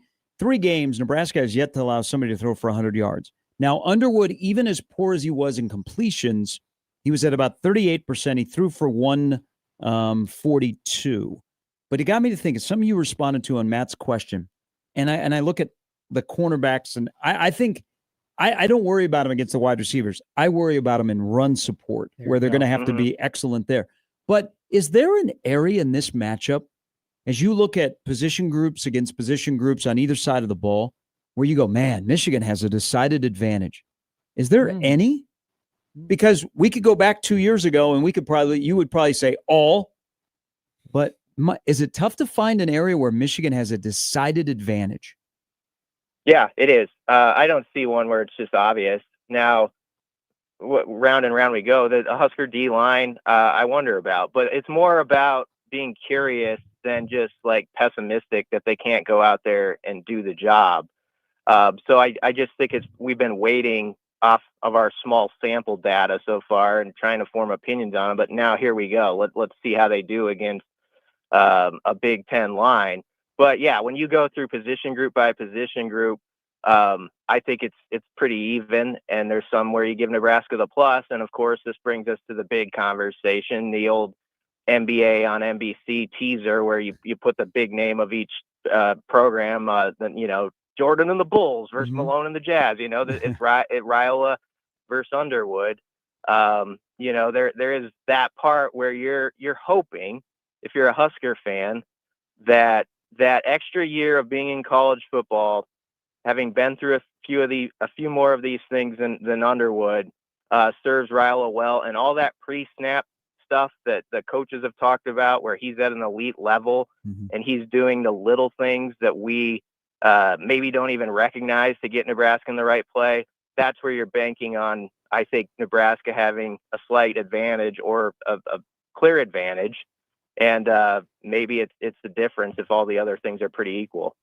So according to PFF, Michigan doesn't have a wide receiver ranked in the top 170 in terms of grades. Nebraska has 3 wide receivers in the top 170.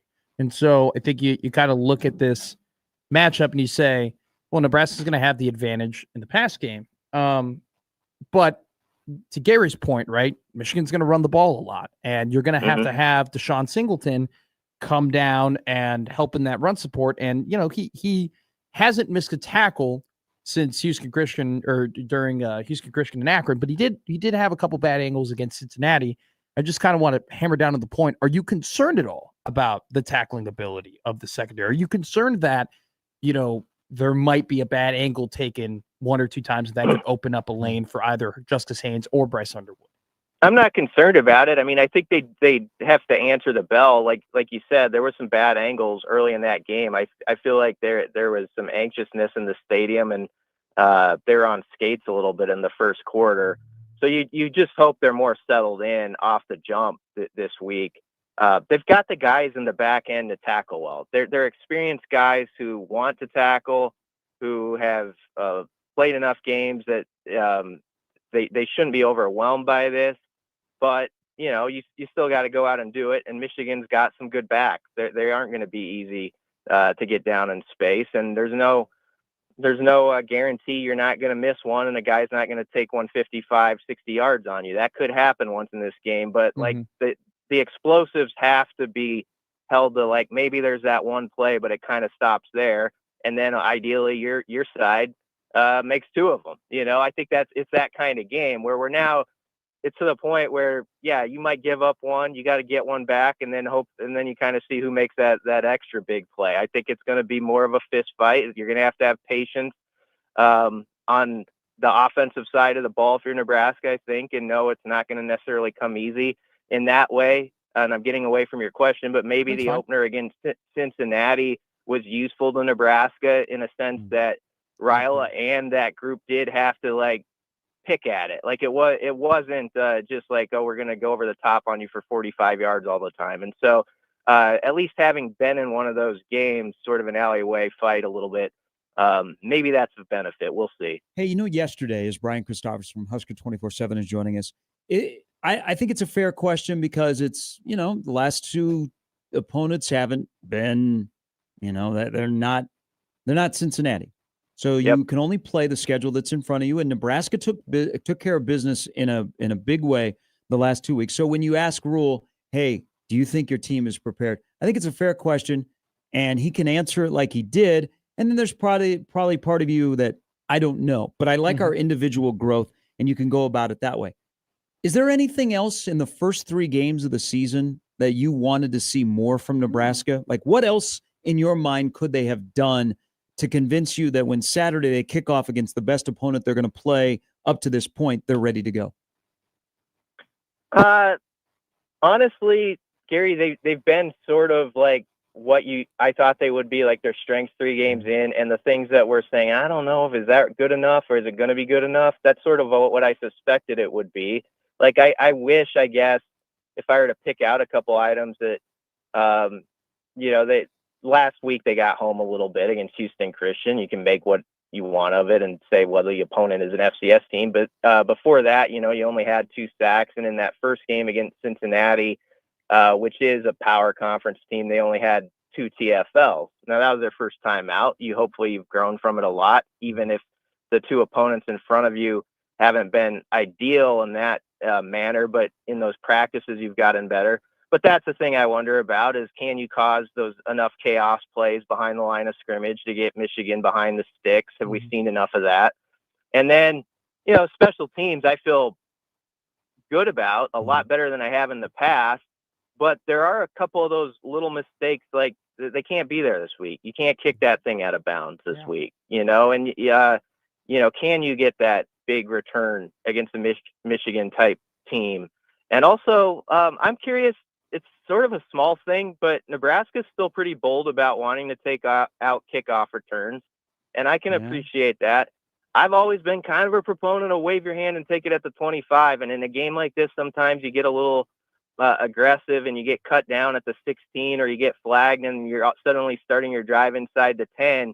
You guys know this could be a 3-point game. I think all that stuff can matter. Like, you got to avoid like a scenario like that where you get too bold, I guess, with your kickoff team, and you start a drive on your own 9-yard line, and it gives Michigan points in the long run. Talking about those chaos plays, Michigan doesn't have anybody in the top 200 in hurries this year through the first 3 games of the season. So the pass rush thing, definitely a Nebraska problem, but Michigan has had their fair share of issues as well. Who's got more to gain with a win on Saturday? Dylan Raiola or Matt Rule? I mean, yeah, again, that's a both, but I'd say Raiola, I guess. It's not fair, but it is the way. It's kind of what makes sports awesome, I guess, is that you come to these marquee games.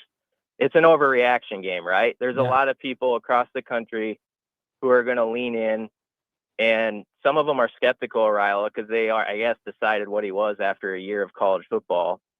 He looks better to all of us who actually watched the down-to-down stuff of Nebraska, but now that's going to be that game, like a few of them last year, where there's probably going to be 1 or 2 throws where you got to make them. And it could be the difference between winning and losing. And there's going to be people who go either side of it.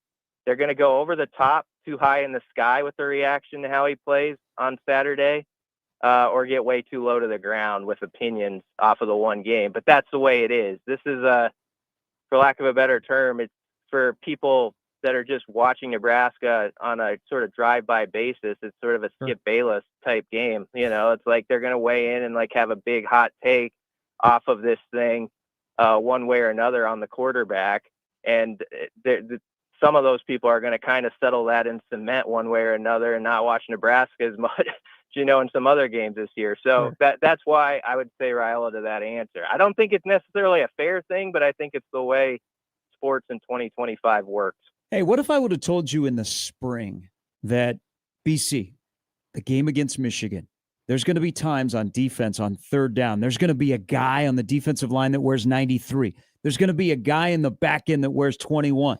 And you're going to be like, I think Sue and Mike Brown, their eligibilities expired. But one of them's going to be a true freshman. The other's going to be a redshirt freshman. That's the possibility. Your thoughts on Cade and Rex and how they've grown in 3 weeks to garner like key down situations being on the field? I think they've done extremely well being fast around the curve and for 3 games. Petchak just got here in the summer, and to do what he's done and make an immediate impression, by the way, like a week or two ago, there was like 3 seniors who got up and all said sort of these glowing things about him. And you could tell it wasn't forced at all. They knew that he was going to be a guy. And then Rex Guthrie, give the staff credit on that one. They saw like his traits and sort of his measurables and how it could translate when other schools did not. And he suffered a pretty tough injury, and Nebraska stuck with him. And I think they're going to reap the benefits of a guy who's going to play a lot of football, at Nebraska. But that's where this game is so interesting, because they're kind of 2 good examples where the Huskers will call on them for some downs in this game, and they're going to need to step up and contribute. And in some cases, you kind of wish like their role, like they were building behind the scenes, and that happened in 2026. But no, they got to do it now here in the 4th game of 2025 and help be difference makers. That's the way they I'm sure want it. But that's why this game is all sorts of fascinating, and especially on that defensive side of the ball for Nebraska, because you do have some dudes who are going to pop in. Dawson Merritt could pop in and play some key snaps. And so can one of those guys in their 4th college game on CBS at 2:30, one of the great football spaces, there is, make that play in a helmet game? That's a pretty awesome setup. Oh, it's fantastic. We will see you on Saturday. Enjoy the rest of the week. Have you honed in on an oddly specific prediction for the Hypecast? I don't have one yet. I usually come up with mine about 30 seconds before I'm asked. So you're that'd be way too much advanced work by me at this point. But there's all sorts of options, and I'm going to talk to. I'm excited about this. I'm talking to Brad Nessler in a day or so, who's calling the game, and I'm trying to get up the guts to ask him to leave like a voicemail for me. Like it's Brian Christopherson. You're not gonna get him, something like that. Real dramatic. But I don't know if I'll be that bold. Oh, that would be awesome. I appreciate the conversation. We'll see you on Saturday. Yep. Thanks, guys. See you, BC. We used to bug Dick Vitale to do a voice message. We got to get Connor recording machine. We got to get Connor Happer to get Gus Johnson to do his voicemail. You're calling Connor Happer. He's not available. Call him back. Let me tell you what, man. You've reached the line of Matt McMaster, man. You want to get back to Matt? You're gonna have to leave a message after the beep, man. When we come back, we'll talk Nebraska Creighton volleyball coming up tonight downtown, 6:30 FS1. Emily will join us, who is former Northwestern volleyball star. Yes, from Chicago. She has become like the go-to for volleyball in the Big Ten. Yes, and her career is just taking off. She's in town. you know that she's excited to see Nebraska Creighton before a record sellout crowd. We'll talk to her coming up next on 1620 The Zone.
1620 The Zone has a special treat for you. California Dreamin' Flyaway powered by Neutral Vodka Seltzer. You get 2 tickets to Nebraska versus UCLA November 8th, 2 round-trip tickets from Omaha to LAX, and a 2-night stay in a hotel with a $350 gift card for anything your heart desires. Enter online at 1620thezone.com for your chance to win.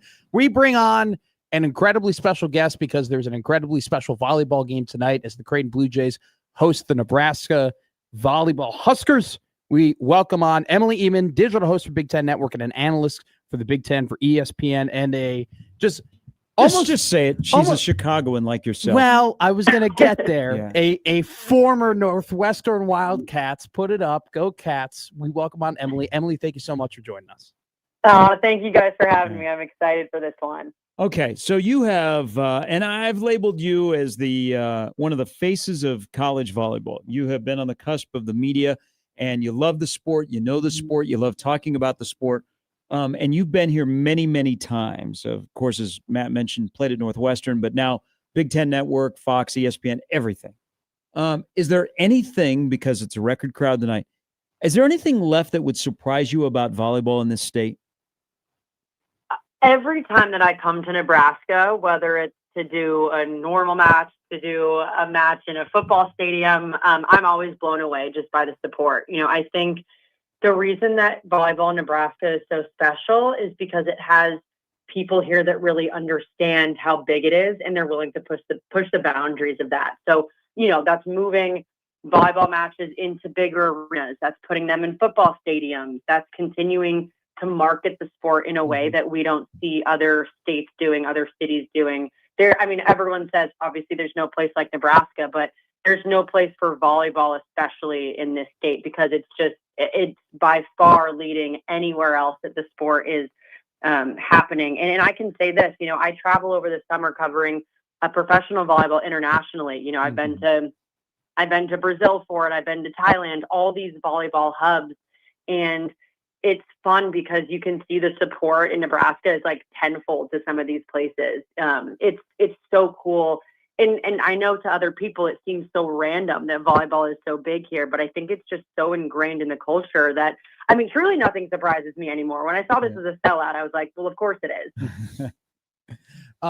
Emily, you know, I didn't know honestly anything about volleyball until I went to the University of Nebraska, and then you watch the matches, and you've called a lot of Nebraska matches. And I think that part of now my knowledge of volleyball just comes from you and your explanation of things, you know, during some of these matches. I've been curious of this for a while.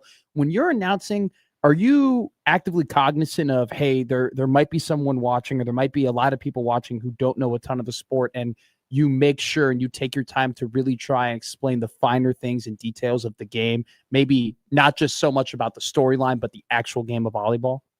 Yeah, I love that you brought that up, because that's actually been something for me specifically, but also across talent, whether it's for Big Ten Network, Fox, or ESPN. Those are conversations that we're always having. You know, I know we have meetings every other week for these networks and with our producers to try to break down film and figure out ways that we can bring new viewers in. Because volleyball has exploded so much in the last few years, we've actually found that the majority of our fans are casual fans, meaning they're not volleyball diehards. They don't know what a slide attack is or a Bic attack or some of these things. So yes, for us, it's a massive emphasis to break down the game in a way that is for the casual viewer, and in ways that we can bring new people in. And so obviously, you know, when I'm calling a game, kind of what I do is I assume that about 75% of my audience has no idea what the heck I'm talking about. And then there's a small portion that maybe does. And I don't want to say is an expert on the sport, but is pretty familiar with it. So for me, yeah, I really try and put a heavy emphasis on trying to explain little things, whether that's, you know, just quickly saying what out of system means or what a slide attack is or things like that. Yeah, those are conversations that, I mean, we're constantly having, especially now that the sport's growing so much and we're bringing in so many new viewers. Let's jump to Nebraska, because as we get to watch on a weekly basis, Danny Busboom Kelly, and not from afar, she hasn't been hesitant to say, I got to change things up. Not prior to a match, but in the middle of a match, whether it be against Kentucky or the other night, you go to the Devaney Center and you want to see your favorite Huskers play, and they're sitting on the bench because she gave some of her regulars a night off. What's your thoughts on the way she's handled in-match coaching? Because there's the adage where, the coach just sits there, they don't do anything. Sure. Oh, it's Jalen Reyes because he does everything. Well, I think we're finding out that she's different. What's your thoughts on her start to her first year at Nebraska? Yeah, I mean, I think Danny Busman-Kelly is doing a phenomenal job. I love her coaching decisions. There's a reason why she was able to take a Louisville team that was pretty average, if not below average, to one of the perennial powerhouses of volleyball in just 8 seasons, and really just doing that in about 4 seasons there. I think her coaching ability is great because, to be honest, I don't really think she cares what anybody else is saying. She's doing what's best for her team. And what we found is that, because she does that, and also it of course helps with the talent that she has, she's been incredibly successful. Nebraska starting off 8-0 is not just by chance. They've already played 4 really tough ranked opponents and done incredibly well doing that and beaten all of them. This team leads the nation in opponent hit percentage. So essentially they have the best defense in the country right now. I think it's really smart for her to rest some of those players, to be honest. I know maybe fans aren't happy they're going in and not seeing, those starters play. But, Danny Busman-Kelly is trying to play this season until late December. She's trying to hoist up the trophy at the end of the year. And if that means getting a few players some, sets or even a match of rest, I think that's really important, especially early on. The volleyball season is a grind, especially for a team like Nebraska that started 1 week earlier than pretty much every other NCAA D1 program. So I think it's really smart what she's been doing. You can also see it during matches as well. Like, she's so good at making those in-game adjustments, whether it's, like putting in specific players. I honestly love that she hasn't been hesitant to, throw in a player like Ali Check if Virginia Adriano isn't doing well on the right side, or switch liberos if that's what she feels like she needs. And I think that also shows the trust that she has in her bench. That shows the trust that she has in even just the mental game of her players, knowing that if someone's getting pulled, she feels confident to have those conversations with them and put them right back in the next game. So I think she's doing a wonderful job. Emily Eamon, analyst for the Big Ten Network, ESPN, and Fox Sports for volleyball. If you're a diehard volleyball fan, everybody knows about the EE Top 20. It's your preseason top 20 Big Ten players, and you had 6 Huskers in the top 20, 3 of them in the top 5. But I was a little surprised of who you had number 1. We always talk about Andy Jackson and Harper Murray and the middles and the outside hitters, but you had Bergen Riley, the setter, as the best player returning in the Big Ten. What makes her so effective, and why do you think she's the best player in the conference? Yeah, I think in the media and fans, it's really easy to get attached to some of these power attackers. A player like Andy Jackson in the middle, or Harper Murray, who's getting so many swings on the outside. The setter position is a position that often, kind of goes unnoticed in a way, because if you're doing your job really well, you probably kind of just blend into the game, unless obviously, you're a diehard volleyball fan and really understand the game. But when a setter's doing well, it just makes everybody else look good. Andy Jackson isn't able to have the success she has if that connection with a setter like Bergen Riley isn't that good. And if Riley isn't able to force some of those sets that maybe you don't think are going to go to the middle. I think kind of what makes her stand apart to some of these other players is her consistency. She rarely, if I don't even know ever, has an off game. She's consistently putting her attackers in great positions. I think she has one of the highest volleyball IQs of anybody in the game, and just understanding the defense on the other side, what they're doing, in what situations, which attackers she needs to get the ball to. I also think she's just defensively absolutely elite. I mean, she's putting up dig numbers that are, more than some liberos in the conference from last season in the Big Ten, which is pretty insane to say. So I just think that, along with the fact that I think she's a really good leader, all her teammates and coaches are constantly gushing about how great she is, knowing what to do in every situation, never getting rattled. And yeah, I think those are some things that stood out to me for her. I mean, she's a phenomenal setter, and I don't doubt that she'll win another Big Ten Setter of the Year award at the end of the season. We know that Nebraska is, depth-wise, they're loaded, whether it be upperclassmen or a fantastic group in the freshmen. Becca Alec, Harper Murray, Who do you think, Emily, as the season now goes on and we're inching into Big Ten play, that third consistent offensive option for this team will be?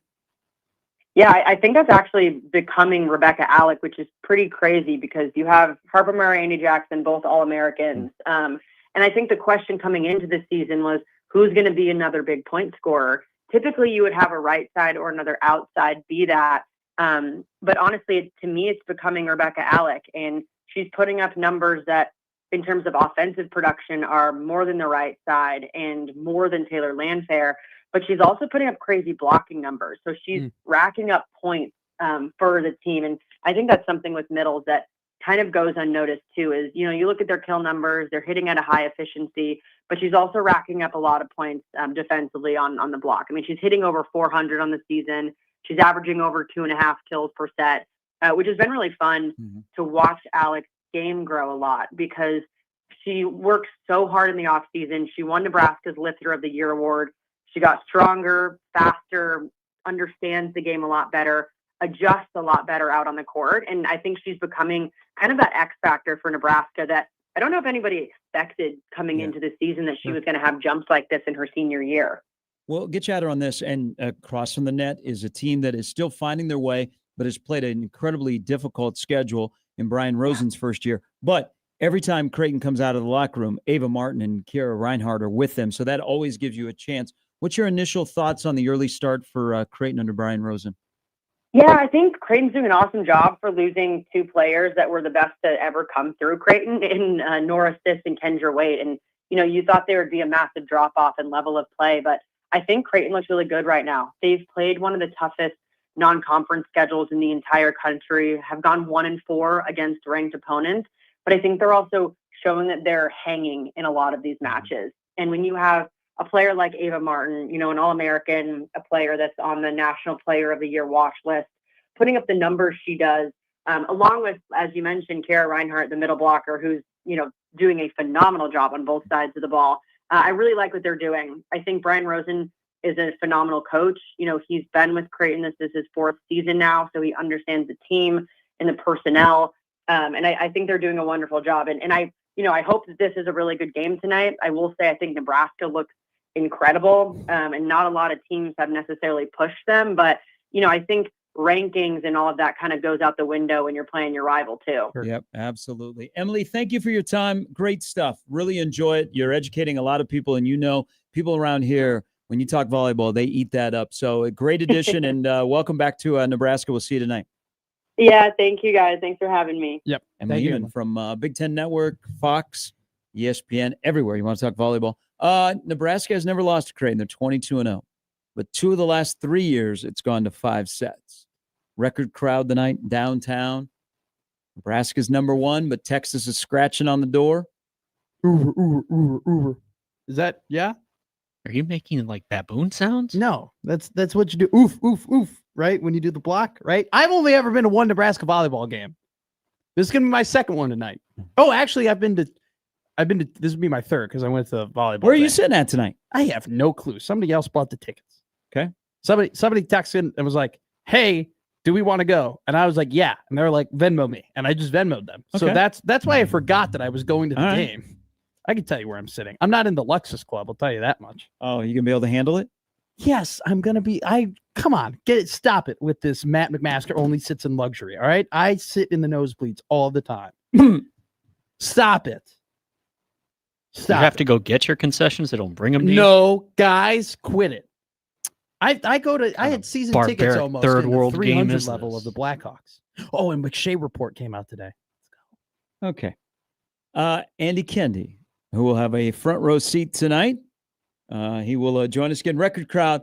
Just a note, if you spend a lot of time downtown, you already know this. If you're coming from afar, plan early. We have some roads that are closed in our community. We're building a streetcar that will be here in 2028. Really? So some roads that existed don't exist anymore. Some roads that were like nice and smooth are all torn up.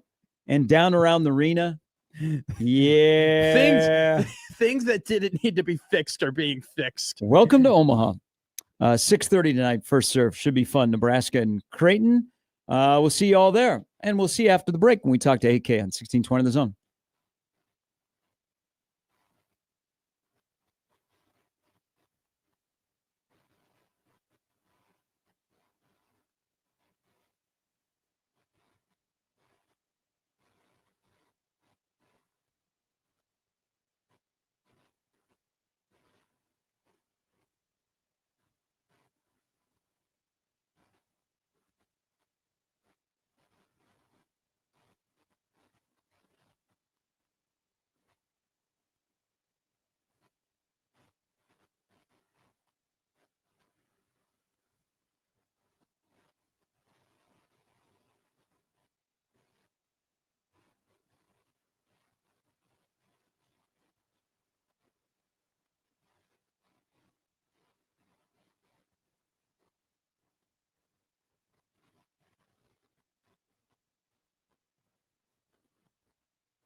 All right, let's welcome in from KTV, Andy Kendi, who joins us now. Good morning. Good morning. A little oingo boingo to start your day. I love it. Jimmy's taking care of you. Makes you think of cops bringing beer to a college party. Exactly what it means. Yes, exactly. It's back to school. It's the old Triple Lindy with Rodney Dangerfield. So there you go. Are you guys live tonight downtown?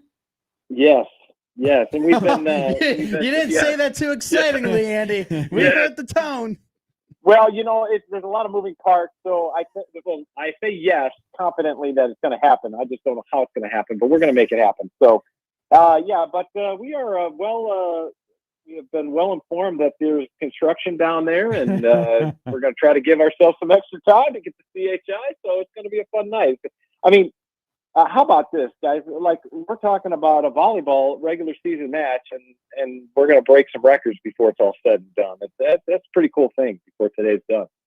Yeah, isn't it incredible? Would you have thought back when you first got here in this market that like parking would be a problem and getting out of a parking lot would be an issue for people going to a volleyball game? Never. No, not at all. I mean, volleyball is big, has always been big, but not to this level, and it seems to just keep growing. And where's the ceiling? I don't know if there is a ceiling. So it just continues to grow. And I read when they play in Lincoln, they've proven that they can play volleyball at PBA. So I think that's just natural to shift that series to Pinnacle Bank. But at least for tonight, they're going to try to break the biggest attendance for an indoor match, and I think it's well in sight. So, and we haven't even talked about the actual match. So, this is a match that Creighton would love to have. Obviously, they've never beaten Nebraska, and I think Nebraska is still Nebraska, and they're still feeling their way through the early part of their season. And it seems silly to even say that because they're the top ranked team in the country and they are loaded. But we'll see what happens tonight. Yeah, I'm very curious to watch Creighton. They were, I think there's probably a couple of things they'd like to have back against Louisville on Friday night, but they've been tested. They're probably not on the level of last year when they took on Nebraska, but it's Creighton, Nebraska. They're going to be juiced. I mean, you're playing before a record crowd in an arena, and also the debut of the video boards for everybody to see. But how difficult do you think it is? Because we all got a taste in the first couple of weeks. Nebraska was playing high-level competition. They were doing well. They were number one. And then it's like, okay, when does the NCAA tournament start? Doesn't it kind of feel like that after the first couple of weeks with Nebraska volleyball? A little bit, yeah. And it's this area now where it's in between, waiting for between the start of the season and the start of the Big Ten season. So it's actually good, I think, that they have this circle the calendar date on their schedule with Creighton, because I think this is good for them. This is going to be a big match in front of a big crowd, and obviously they've proven that they can handle the moment. But you just never know. It always comes back that anything can happen, and I think that if you're Creighton, you try to stress that to your team that anything can happen, and we saw that in that set. I do think if that second set goes in Creighton's favor instead of Louisville, we're talking it's a different tone here leading into this match. That second set was just crazy. I think it was 31-29, and if they flip the script there and they win that second set, I think this is a different deal. But Creighton has nothing really, guys. Creighton has nothing to lose. They've never beaten Nebraska. Nobody expects Creighton to beat Nebraska, other than the people that are wearing blue. And I just think that the pressure's on the Big Red to show what they're all about, and that's my opinion. Though of course, Danny wouldn't say that. I would think that the head coach would try to downplay the pressure angle, but you got to believe that that's where the pressure lies. Have you met Brian Rosen? Yeah, he's a terrific guy.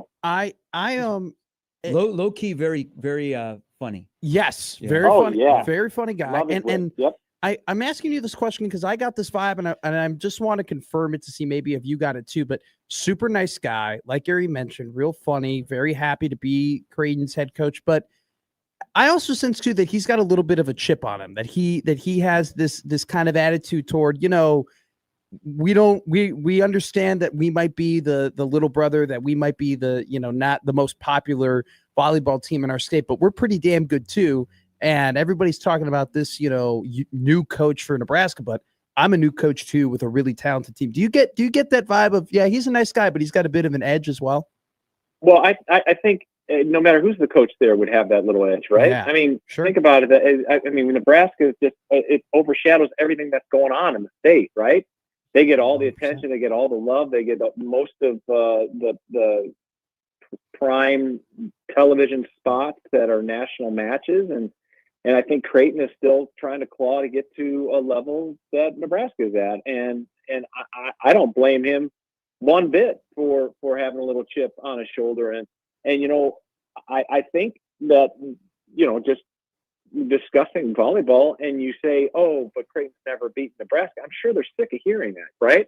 But that's the truth. Until they come back and beat Nebraska, we're going to keep talking about their record against Nebraska, and that's just got to make the Creighton folks annoyed and kind of roll your eyes and like, here we go again, more Nebraska love. But until that pendulum swings, I think that's why there's a little bit of a chip on his shoulder. And I think what Brian Rosen has done, they still have to fight and remind people how good Creighton's volleyball program is and has been in recent years. And I don't think people give Creighton the love that they deserve for having been as good as they've been. And really, I mean, if you look at their schedule, my goodness, I mean, my goodness, what a gauntlet to start your season.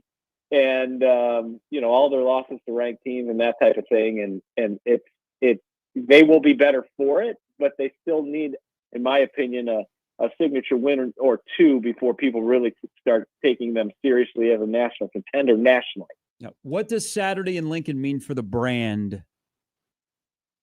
Well, I think it's enormous. And going back to the Creighton discussion about trying to get a monkey off their back, I think Nebraska needs to get a monkey off their back with this streak against, AP top 25 teams. I mean, it's silly to even bring this up when you read the stats and you go over and you're like, is this really true? And it's really, obviously we've lived it, so we know it's true about their losing streak against AP top 25 teams. And until they do it, until they prove it, I think people will still not give Nebraska football the respect it deserves.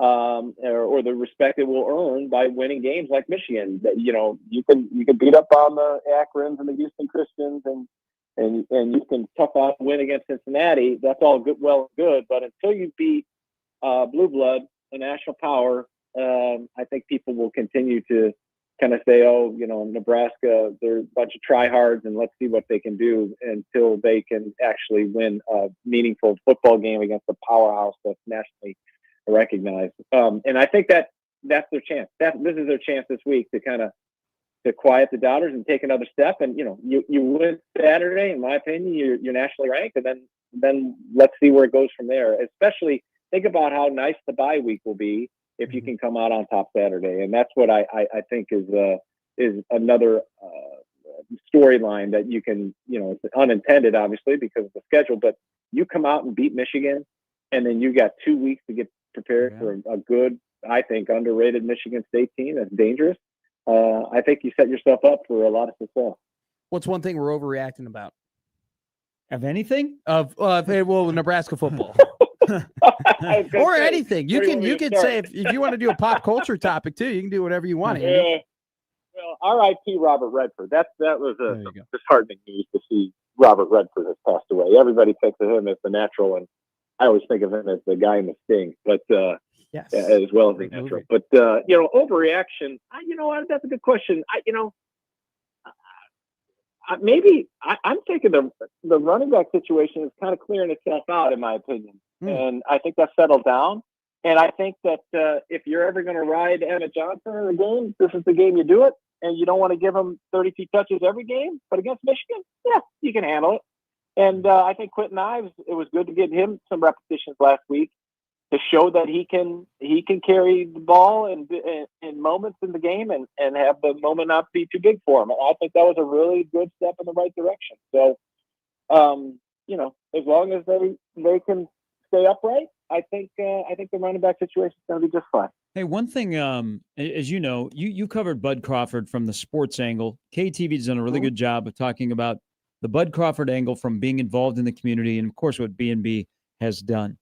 How will we cover Bud when he comes back to Omaha and we get access to him and we have a parade or we have another celebration and they're like, we already gave you the keys to the city. How about a street named after you? Like, what do you think is next in his connection to Omaha? And maybe it's a last fight or something along those lines. Yeah, I would think that a last fight, Memorial Stadium, would be a fantastic way to cap a career. And I'm with you. I think, statue, a street, whatever, I mean, this guy has, talk about giving Omaha, Nebraska some positive pub these last few years. And he shows that a guy can be a self-made man and be the best at what he's doing in his generation. And I think that's just an amazing accomplishment. That fight Saturday was a whooping. And what I saw with the judges, I was like, really? Two judges actually had that by, 115, 113. Are you kidding me? Were you watching the same fight as I was? But I'll tell you this, fellas, I go back about 10 years and my daughters were at an elementary school and it was a charity fun run walk with families. And here comes Bud Crawford to give a couple hours. He already had a championship belt. Already give a couple hours, and these kids were he just lit up with his smile and so gracious with his time. That's the kind of Bud that I remember because he doesn't have to do that in the middle of the school year. But there he was giving back to a school that he didn't attend, but he had a connection there. And he signed autographs until the lines were done. So that's the cool thing about Bud is that, and that's the cool thing about Bud is that he doesn't go out of his way to seek that attention. Where most star athletes would have a PR team saying, "Hey, Bud's going to be here to sign autographs," or giving this away or giving that away. No, he does that on his own. And if you're able to pick up on that, well, good for you. But he doesn't go out seeking that attention. Hey, great talking to you. We'll see you on Saturday. And also very, very kind of you to give your red blazer to Matt Rule so he could wear it in Vegas. Yeah, it was very fun. He's it's a little big on him, but I'm a giver, as you know. Yeah. We'll see you later, AK. See ya, Andy. Thanks, fellas. That is Andy Kendi from KTV. Yes. All right. If you're headed to volleyball again, leave now. Yeah, leave now. Should be fun tonight. Nebraska and Creighton, 6:30 first serve. Record crowd. The state of Nebraska will take back the indoor record tonight, well over 17,000. Your opportunity, if you've not, because she is really, really good. I still don't think she gets enough attention. Ava Martin for Creighton, Kara Reinhardt for Creighton. You'll also be able to see Harper Murray and Becca Alec will be there tonight as well, along with many others for the number one ranked team in the country. Yes. We'll be there. We'll talk about it.